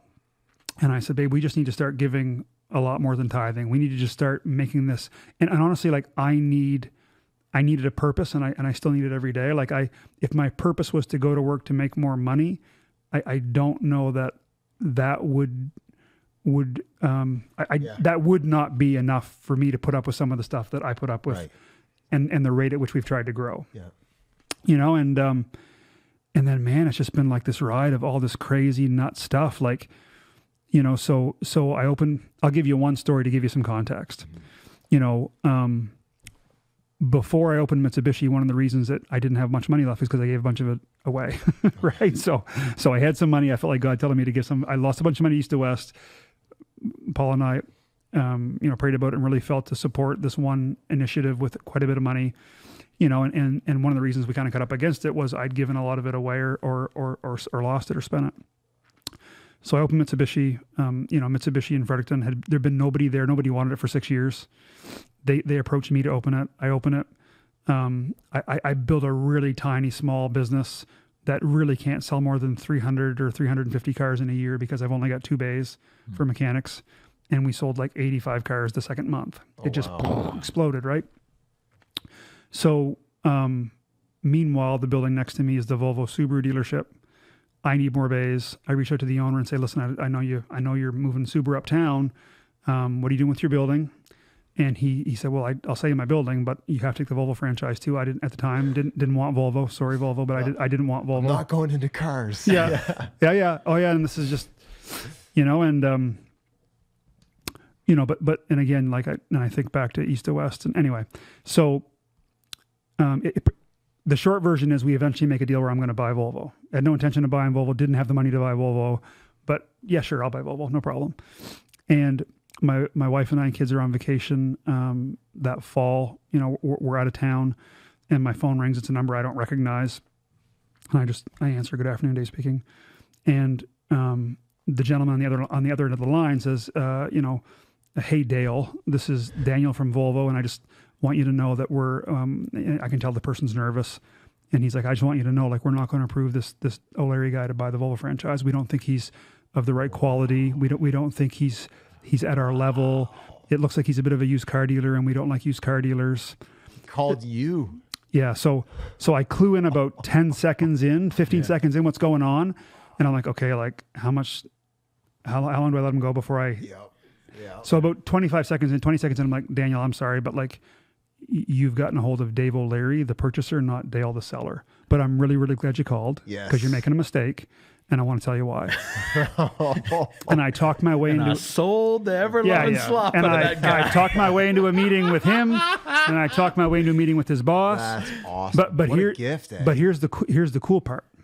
So Daniel doesn't work for Volvo anymore, but after I got the franchise, I was teasing him one day in front of some of his coworkers about this, and what's nuts is he's like, Dave, I don't know how I called you because I didn't have your phone number. Oh my goodness. So these events, the more that I started leaning into this is a gift and it is a calling, the more all this crazy stuff. And again, like I would never do it incredible. expecting this but I just, It happens. like once I got that this is a gift you can have if you aren't speaking in tongues and you didn't get the gift of prophecy and you didn't get the gift of healing and you didn't get all the stuff maybe you prayed for years for, and this is the gift that you were given, this is a legitimate gift. And I've had multiple occasions where God said, here, son, I'm just going to show you, like, this is your calling. He like up in like heavenly dispatch. Yeah. Just like Yeah. he's trying to call Yeah. Dale. The old Yeah. switchboard with the phone. Some, yeah. some Yeah, yeah. angel with a headset. going, Yeah. And it's, that's cool. That's very very cool. That's incredible. Yeah. What do you think's the most common thing that, like, people maybe get wrong about just understanding, like partnering with God in this vocationally, I guess. Like, I think that's the thing I love, that you really seem to have owned, that we joke about how all roads if you're serious about your faith, you're going to be a pastor, or you're going to be a missionary.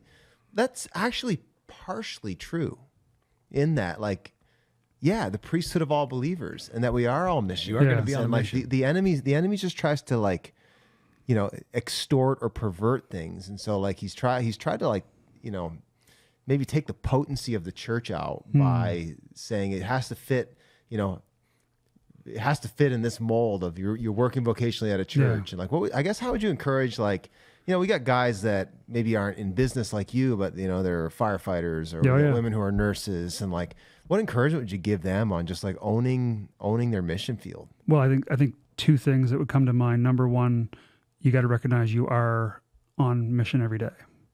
And whether you like it or not, whether you've signed up to be on mission that day or not, if we've said we're Christian and that we believe in Jesus, then people are watching you and your behavior, and they are going to make opinions around that. And part and parcel of that. So I would say be cognizant of whether you like it or not, bro, you're on mission. Yeah, like you you are a signed up. missionary. And it might be to the one person who you work with. It might be to the, I think it's different for everybody. But the part and parcel of that, and what's tied to that, is do not beat yourself up today when you didn't act the way you think God would want you to, and you didn't act like a missionary, because I have a lot of those days. Where Me too. Like, I wake up a lot thanking Jesus and Just in the office at the church, like not being a I'm missionary. thankful a lot in the morning, and I'm asking for forgiveness a lot going to bed. And I think the devil uses. I think we have to know that. I think it's very. Once you know that you're a missionary, then it's like this. Okay, I have to. Like, I know a lot of. I'll speak to, like, around, like, guys. I know a lot of guys who come to church and they love Jesus. I believe that they have a relationship with Jesus, but Monday to Friday, none of that might come into their environment. Right. And not intentionally, they're just the environment they're in. And I think, but the problem is, I think once you recognize, holy crap, I've got to act different Monday to Friday. I've got to try to be a little bit more light in my situation. Then all of a sudden, the enemy is going to use guilt when you're not. Right. And that will pull you out of it. So What advice, like, so on that, because it's got to be at times tricky, especially like working in the marketplace. There's all kinds of areas you could compromise. Sometimes, like, doing things the unrighteous way might even, like, bring short-term gain. a lot of times right. doing things the unrighteous way would bring short-term profits. So there's that snare that's out there. There's the other snare would be like, managing your witness, but also like sometimes like, I'm trying to think how to verbalize this. Like there would be a real dance, I would think, like take your industry is, and I love what you're doing with Recar. I bought a car from you guys back in the fall. There's a, what's the word? There's a stigma. Oh, you don't attached. have to beat around this. I'm a used car salesman. Yeah. There's a stigma to what we do. There are But at least those you're who- not a lawyer. There So are, you got that going for there you. are Or those a who- politician. Second rank, that's right. There are those who maybe Yeah. have done it not righteously, and but like, but that said, like And then there's the layer two of, okay, there's incentive to do it the wrong way. There's also maybe other people who are doing it the wrong way. And then there is the, even if you do things the right way, sometimes being a Christian out there, people will attach things to Yeah. you that actually you're not doing anything that, like, you're just running a good business. Yeah. People are putting expectation on you. That how in the world do you navigate that? And what advice would you give to people on just, Yeah, I mean, so first of all, if you know how, if you've got any ideas on how I should navigate it better, I'm wide open, because it is one of the biggest challenges of my life in the flesh is to try and navigate. How do you? So first of all, like, so we have, although when you come into head office, you wouldn't see a cross on the wall inside. Nobody would wonder what my belief system is or what our value system is at our business. We, as part of our onboarding with new sales staff, like, it's clear, like, if we catch you lying to a customer, you will be unemployed. Do you understand? right? Like, so we're very clear in our moral compass. But then there's like this dance of, okay, like, how much.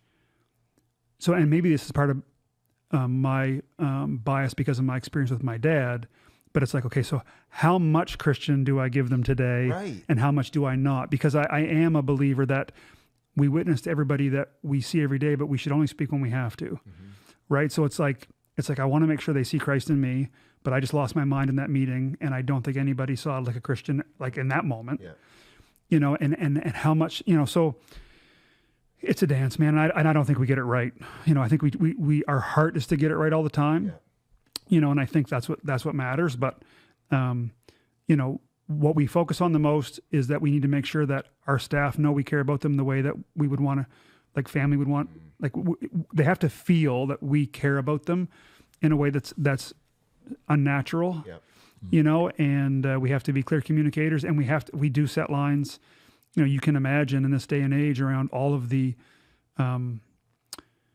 pick your topic that is controversial, that weaves its way into businesses or churches. We have to manage those in a way where we are responsible and we are caring, but we are also, I'm sorry, but this is what I believe. It is, I would say we get that. We're trying to get it right all the time, but it is a dance. Yeah. And I have an industry of peers who, for the most part, like, Kevin Campbell might be the only other Christian car dealer I can think of right now. Right. Like, I don't know that I can think of off the cuff Yeah. of another one right off the bat. So you're in this environment where all your competitors Right. are doing things. Playing by and- different rules. Well, maybe they're beating you on all the metrics that your manufacturer's testing you on, and your manufacturer's giving you crap because you're not maybe reaching the performance they want in this area.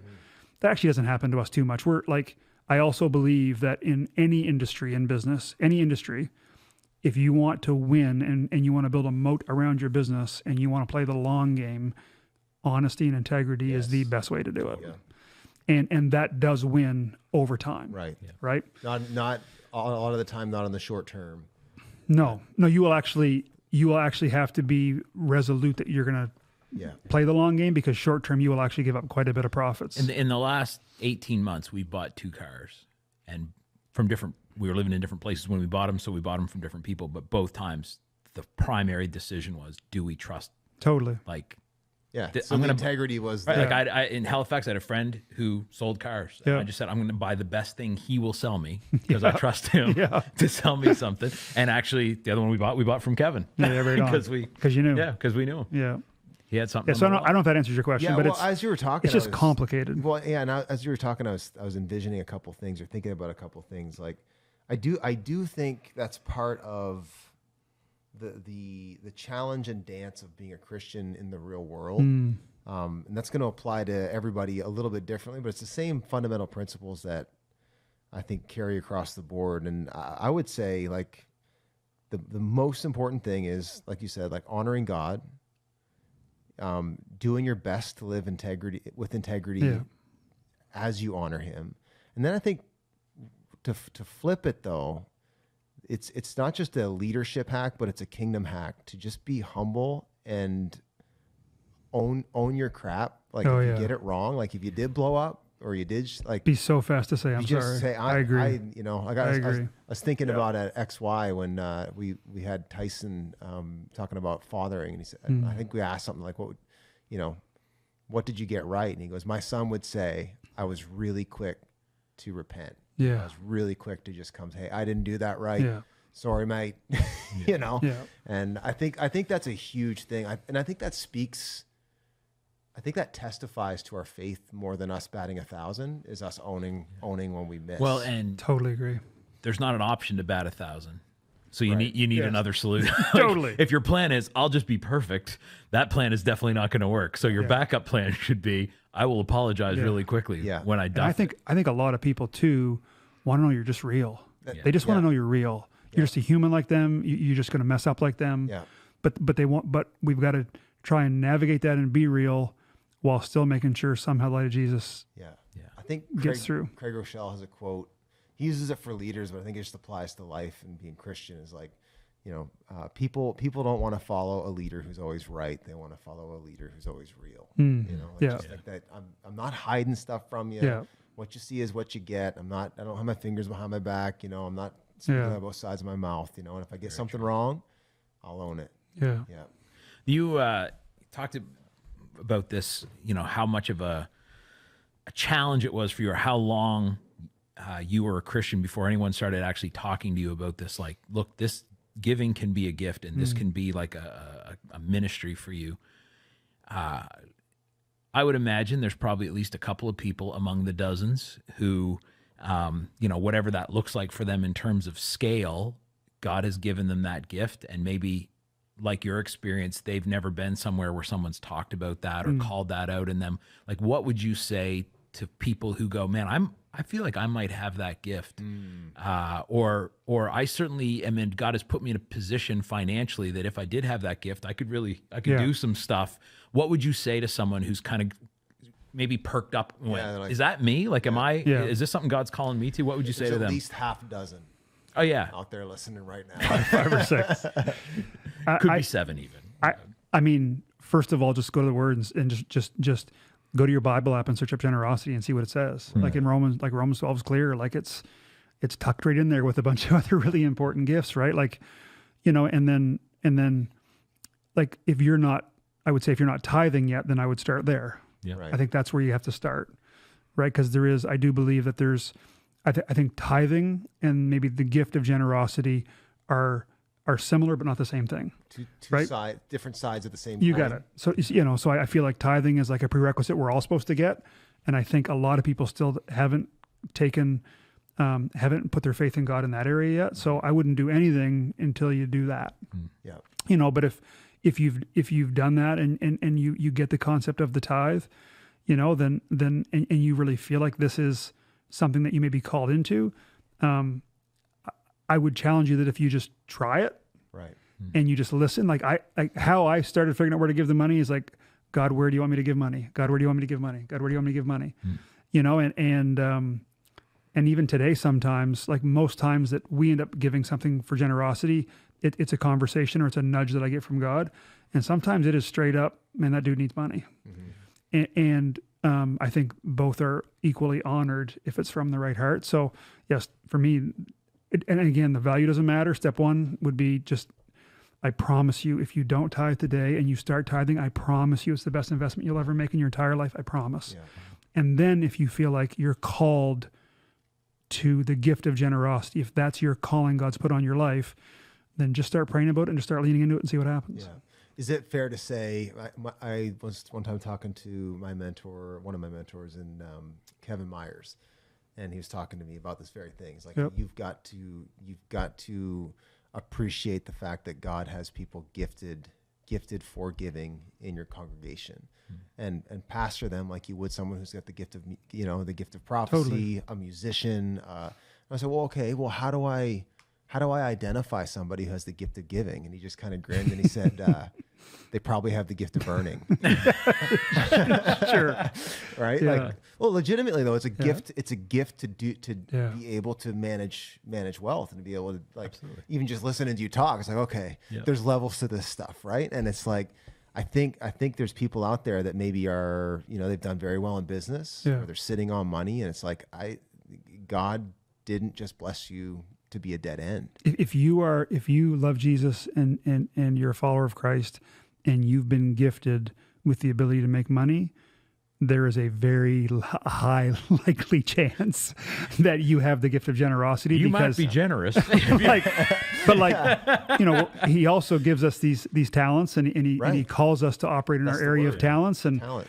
right. So I wouldn't, and I mean, I don't know if this is coming across the wrong way, but I would not want to be somebody who did really well financially and believed in Jesus, and then didn't, like, I'm confident that at least in this area Yes. with me, he will say, hopefully, good job, boy. Oh, Like, and I'm probably going to pooch it in a bunch of other areas, Yeah. but I just feel like we overcomplicate this stuff sometimes. Like, whatever you're good at is probably aligned somewhat with what your ministry is or your calling is.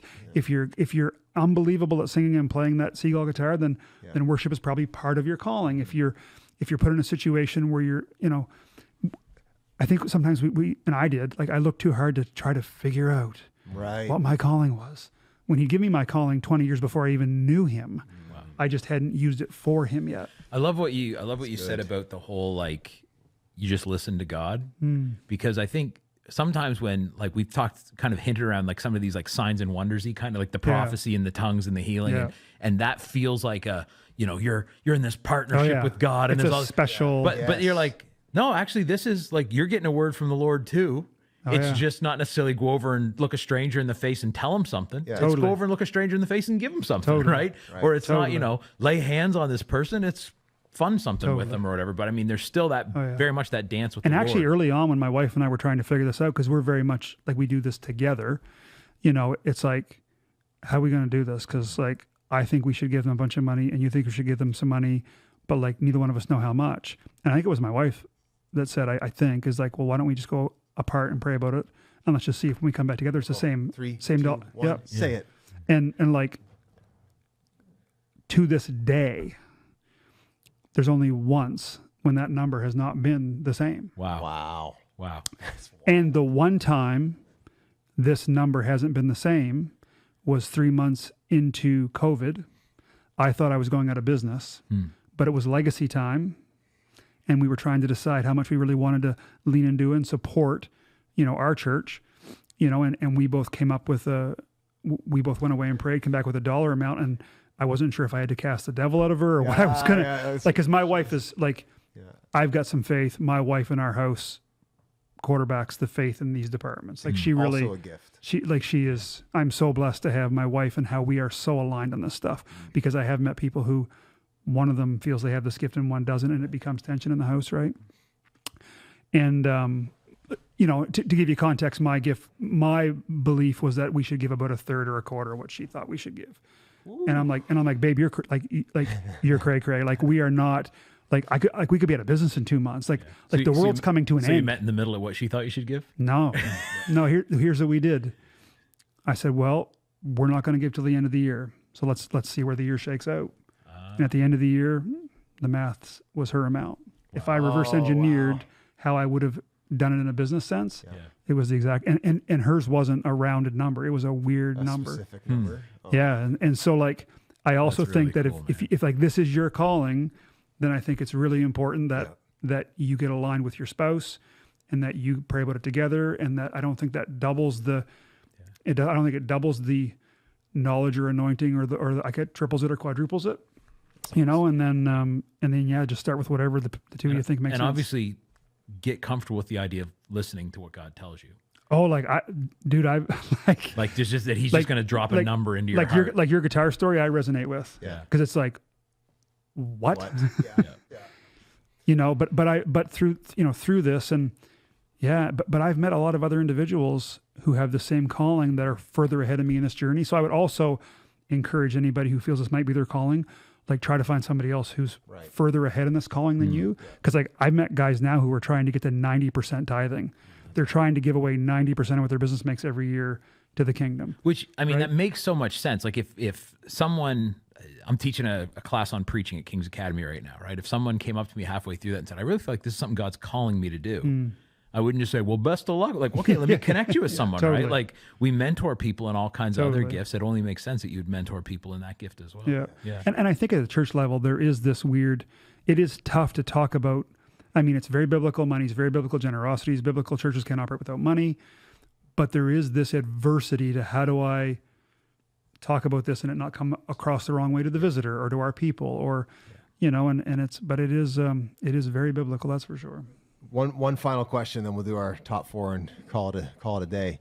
So I'm thinking about, I've got a couple friends that are like part of the church, like buddies in sort of my age demographic, or give or take a few years, that are at maybe the start of their building businesses. Yep. They're they're in like the risk zone. Yep. And still trying to manage all that, like, building a business, waiting for the breakthrough that they're dreaming about, Yep. also trying to stay invested in the kingdom. Like, what encouragement would you give, I guess, that guy that's like out there right now, that's like, they've got big dreams. They know God's called them to build something, and they're in the battle. Yeah. What encouragement would you kind of send their way?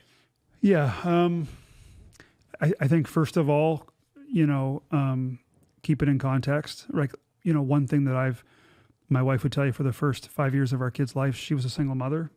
And those are years that I would give up a lot of what I've made to have back. Wow. So I think it's really important that we don't end up making the thing more important than the things that matter more important than the thing, right? So, I think don't get unbalanced.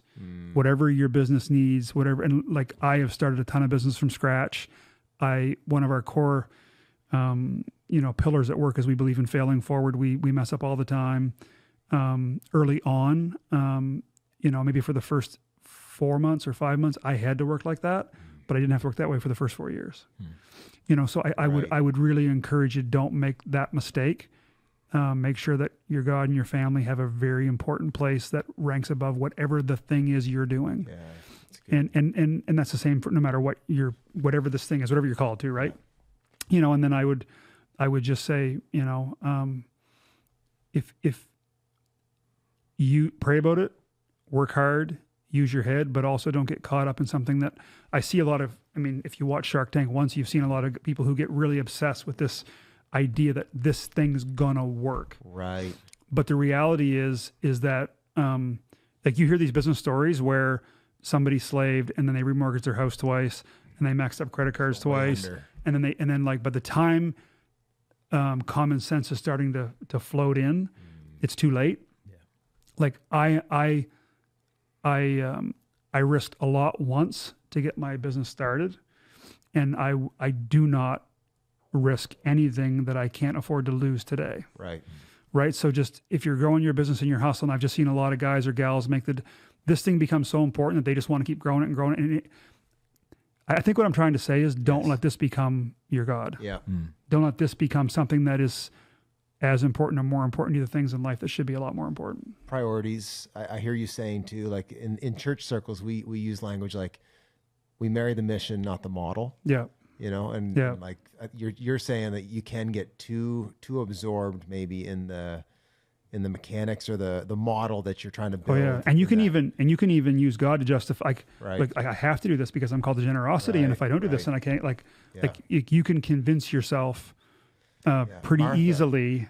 Martha, You you're got it. worried and upset about many things. You got it. Yeah. You got it. Yeah. That is the test, man. Martha, figure it out. This is not the line of business for you. Yeah. You are going to lose your house, Martha. Oh, you need to man. stop. This has been good, Martha, man. this is where I hang out when I come to town. If you lose this house, I'm going to be outside. Yeah, and I think just one Get it. fast thing is that, like, if anybody's listening and they run a business and they want an opinion or advice, like, find a mentor, find somebody who's ahead of you. If you can't find somebody, call Volvo Cars New Brunswick and ask for me and leave a message. I'll call you back. Yep. Like, I think it's really important that people who are ahead also look back and try and help Yep. people, right? So, sure. so yeah, I just think we need more talking about this type of stuff. We could do a whole episode on mentorship and how to go about that. Absolutely. Because like I think a lot of people think, okay, mentor me, but really it's like just having access. And you have that in the kingdom too, right? Yeah. Like in the church, you have great people around you that if you just are like, hey, could I have a half hour of your time, and could we grab a coffee? And I'm going to ask you 4 questions. Yeah. And they will do that for you. Oh, listen, I would cancel my entire days of meetings Yeah. if somebody who was in the situation where they love Jesus, they feel like they need some help around business, even if they didn't love Jesus, and they would ask me Yeah. for 30 minutes and 4 questions, in 10 years, I've never Yeah. had a single person ask me. That's one of the things that always amazes me, like when in leadership world, is how many people like that. I don't know how to do that. It's like, well, ask somebody who does. Yeah. You know, like you have to have that courage. Like you have to have the guts to Yeah. just go, what's the worst thing? Like Yeah. if somebody asked you that, the absolute worst thing that could happen is you'd go, sorry, I'm busy. Totally. Right? I'm not saying you would, but I no, mean, no matter who you ask, like no one's going to be like, you want me? Nobody's going to lose their mind on Right. you. No, Nobody's no one's going to be like, you asked for a half an hour of my time because you think I'm brilliant. Yeah. I'm going to send people to your house to kill your family. And man. I Like, don't want that's this to sound like that's not I'm happening. No. like I don't have all the answers. I don't. It's No, but and actually, as but I think fair of to it, say, you talk about who's further down that road. Yeah. There's definitely lots of People people. that can learn from you. Yeah, there's definitely Yeah, lots anybody of people who's listening really who are early earlier on that road. anybody who's early on in business and doesn't have a ton of experience, the fastest way to get better at business is go find somebody. Like my goal is to be the dumbest guy in the room in every situation I'm in, and absorb and learn. Right. And I actually that's not true. One person in 10 years reached out. I just thought of him. So Well- it's not nobody. There was one. and take the benefit of, you know, like I always think about this in leadership. Like I don't get many people even regionally just like reaching out like, hey, how did you get the church to this Yeah. scope and scale? But like I'd love to be able to just tell you the things I learned the hard way, so Matt, you don't have to. It would Well, be, that's what- but it would be a gift. It would be a Yeah. gift. It would be a gift to me to help you. I'm Totally. a Right? Like, it would younger be a- brother, and that's like, and my youngest son is also a younger brother. And one of the many things we have in common is we did the whole like, I'm just gonna watch my older brother, and just not do that sometimes, Make right? And sure like I don't know, legit, yeah. like man, there's so many things you can learn Yeah. from people. Not again, like you're talking about, Brent, not just the stuff they nailed, but like I don't know what does work, but I can tell you 17 things Yeah. that don't. Don't right? do Yeah. these things. And I in Let me my take this off your list. You can. in my field, I have gone and found business and spiritual mentors that I meet with. Yeah. Yeah, Right. So it's just probably also wanting to give back to someone else who's. beautiful. Yeah. Yep. It's been awesome. Let's good, man. So good. Yeah, seriously. Yeah. Thank you guys. It's been Like, fun. It's been good.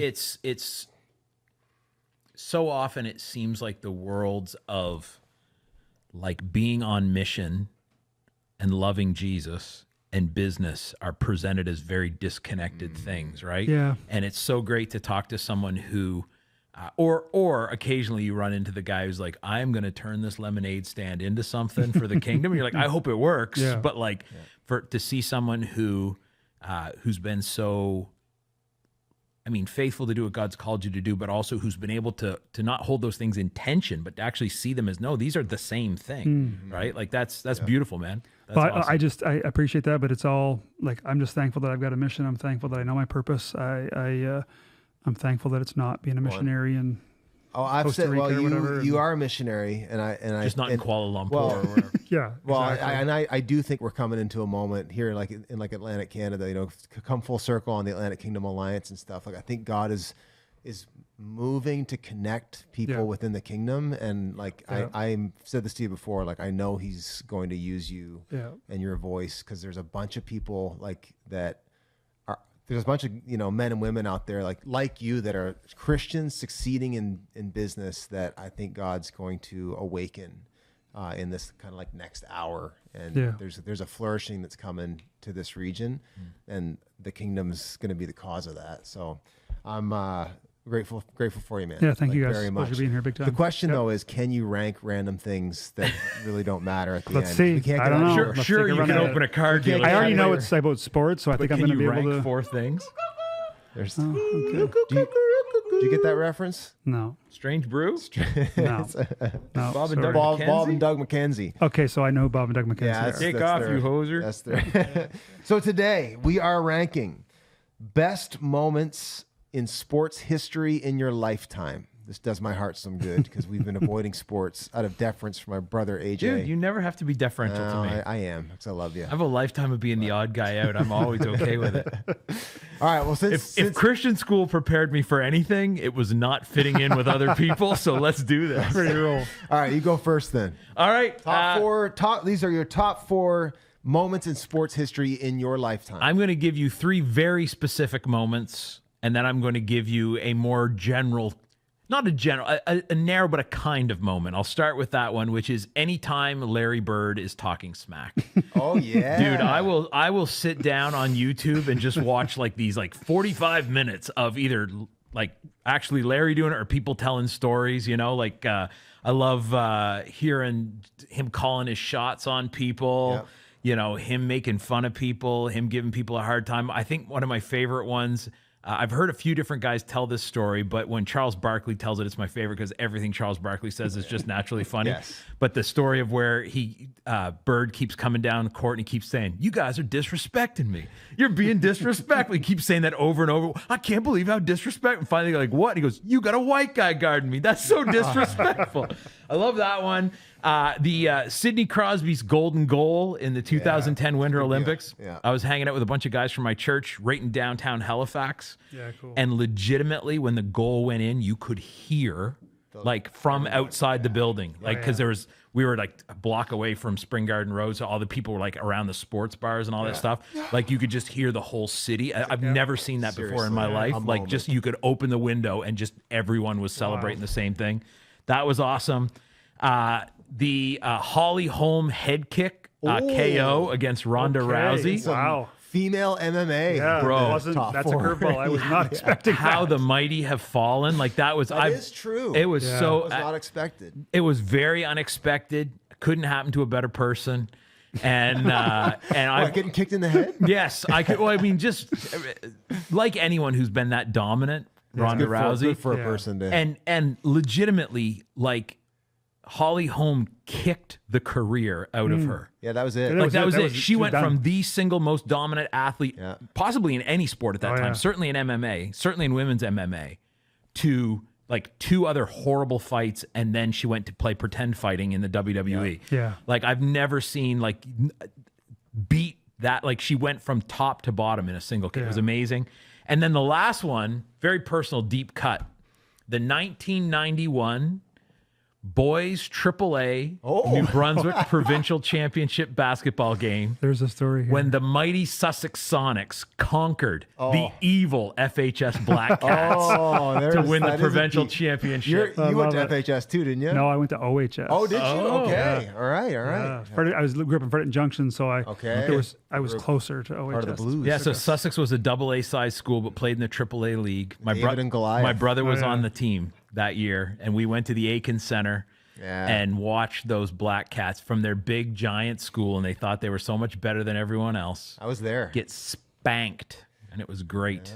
Sussex has got a pretty long history of really good basketball. Yeah, I'll tell you what Yeah, Sussex. for the size I'll of tell you what Sussex. Sussex City. history is a guy named Peter McAleenan. Okay. So he was the coach. He took over the boys team, took him from AA to AAA, won provincials. Kids got to an age where he decided he needed to be more at home. Yep. So he stepped away from coaching for I don't know how long. It was 5-6 years. By the time I was in high school, he was ready to come back to coaching, but the boys had a coach. So they said, well, you can coach the girls. So he took the girls, took them from AA to AAA. Whoa, cool. Took them to the championship against FHS. They lost by 1 point. But I mean, it was just one of those. The boys were mid-pack AA by then. And the girls, like he just Wow. The power of a coach. Yeah, genuinely true story. coaching What's matters, your man. What's your four, Dave? Yeah, all hockey. The golden goal would have been a close Yeah. fifth. So I'm an OG Penguins fan, like pre-Mario Lemieux Penguins Oh, fan. Pre-Lemieux. So yeah, and I don't even know how there it were happened. Penguins But I before don't even. Mario Lemieux. I think there was a guy named Rob Brown. I thought he was super cool, and he had number 44. Anyway, I don't know how I became a Penguins fan. Darius Kasparaitis. Well, he's a little bit later on, but deep yes, cut. deep cut. I can't believe you know that. That's good. So so number 4 for me would be Sid's first cup, 09. I just vividly remember being on my knees doing this. Yes, in the living room, and my wife coming out like I don't know, it was 1 in the morning. She's like, such an "Shut up! idiot." What are you doing?" So that was awesome. Number 2, number 3 are kind of linked. So 1991. For some of the listeners, this was like pre the interweb, right? So you would never see a whole lot of Penguins games. This is when the Pens really started getting good. They made it to the Stanley Cup Finals. And then I was told I'm going on a camping trip for Game 4, and we're going to Fundy Park. I'm like, this is the end of the world. I'm not going to see the Penguins are up 3-1 or 3-0. I'm going to miss the winning game. And then we got to Fundy Park, and there was a family who had a TV, that big in black and white in the clubhouse, and sat there. And I vividly remember watching the Penguins win the cup against On this the tiny Minnesota. little- Yeah, That's it was cool, though, epic, dude. That's epic. a cool memory. I can remember the color of the building. It's crazy how Oh yeah, your brain You're right there. catches stuff right. So my dad, knowing how incredible that was for me, Bought me my own 4-inch TV. yeah. He's pretty 2-inch TV, but he the start of the next Penguin season. So that was number Number 3. 2. We're down to number 2. Yeah. He calls Pittsburgh is back at no ticket master. He calls and asks for the 5 cheapest seats at the Igloo for the opening game of the next season, and doesn't tell me. And the whole family piles into this old minivan, and we drive to Pittsburgh. I still don't even that know is a where drive, I don't too, even know bro. we're going to Pittsburgh. I think we're going somewhere else. They kind of con me, and we show up, and then because my dad didn't ask them if the 5 cheapest seats were together, we all sat separately. My youngest sister would have been like 11 at the time, or 12 or Just something. keeping an eye on her. Yeah. And I still vividly funny. remember Stanley Cup banner, Mary Lemieux. It was like watching a giant among men, 5 or 6 points that night. Wow. And then number 1 for me is super recent. I was blessed enough to be at the Four Nations finals. You saw the McDavid. I was there, yeah, and I've never experienced anything in sports like that whole day. That's like incredible. all of the tension leading up to it, and all of the barbs from the Americans to the Yeah. Canadians. We needed and, that so bad. Oh yeah, Oh, yeah. my goodness. Had we lost, this would not be on my top 4 or Right. my top 20. But yeah, it was awesome. Yeah. Awesome, man. So I was going to go honorable mention for McDavid's goal at the Four Nations. So Yeah. that was unreal. It was So awesome. That was just so awesome. Number 4, Joe Carter's walk-off home Yeah. run. Oh, yeah. Which I For the Jays, that right? should be there. Yeah. That never gets old. I can I still get watch that it. reference. I get that reference. Oh, I'm such a guy. Number 3, I'm going to take the Crosby's golden goal as well. Yeah. There we go. I was doing sound at a seniors event it was like on a Sunday afternoon or something like that. Like that was happening at the Olympics, and I had my laptop on in the sound booth while the seniors were doing a hymn sing. That's great. So I was like the low guy on the totem pole, and Don had me here on the time that no other pastors wanted to be here, and so they're doing their thing, and the goal goes off, and I'm in the sound booth, and I jump up, hands up, and they all look back. Praise the Lord.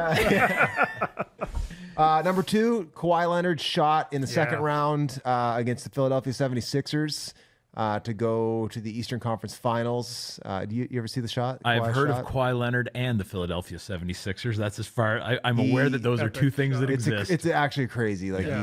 it bounced the whole stadium, the whole country's except for you, leaning on edge, and Yeah. it goes through. And it was incredible. cool. What's his name? Embiid cried. It was just the Yeah. best. And then number 1 is connected to that when the Raptors won the championship. For a basketball guy, I've been a that's- fan of the Raptors since they started the franchise. I was in grade 6. Wow. And they came across the country. I went to the Toronto Raptors basketball camp. I was in hook, line, and sinker, and there's a lot of dark days. Yeah.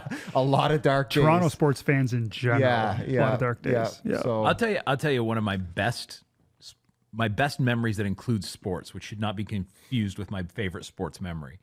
But speaking of Toronto teams, when I was in middle school, there was a little window there where the Leafs would make it pretty far in the playoffs 2-3 years in a row. Dougie Gilmore and that Very crew. short window. Wendell Clark. Very Yeah. short. And we used to, I grew up on the campus of Kingswood University, and they had a giant TV when those were pretty rare.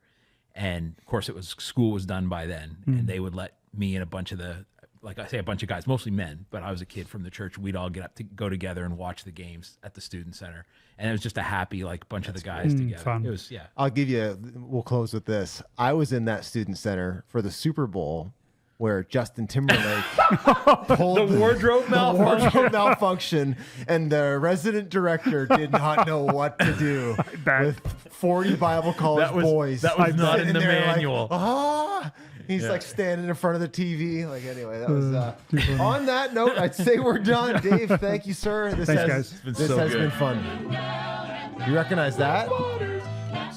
Nope. Not from your childhood? Didn't Nope. watch that on that 2-inch black and white Nope, TV. I did not. Nope. Father's waltz pleases girls completely. When the drive's nearly over, I like to go down and watch all the lads as they work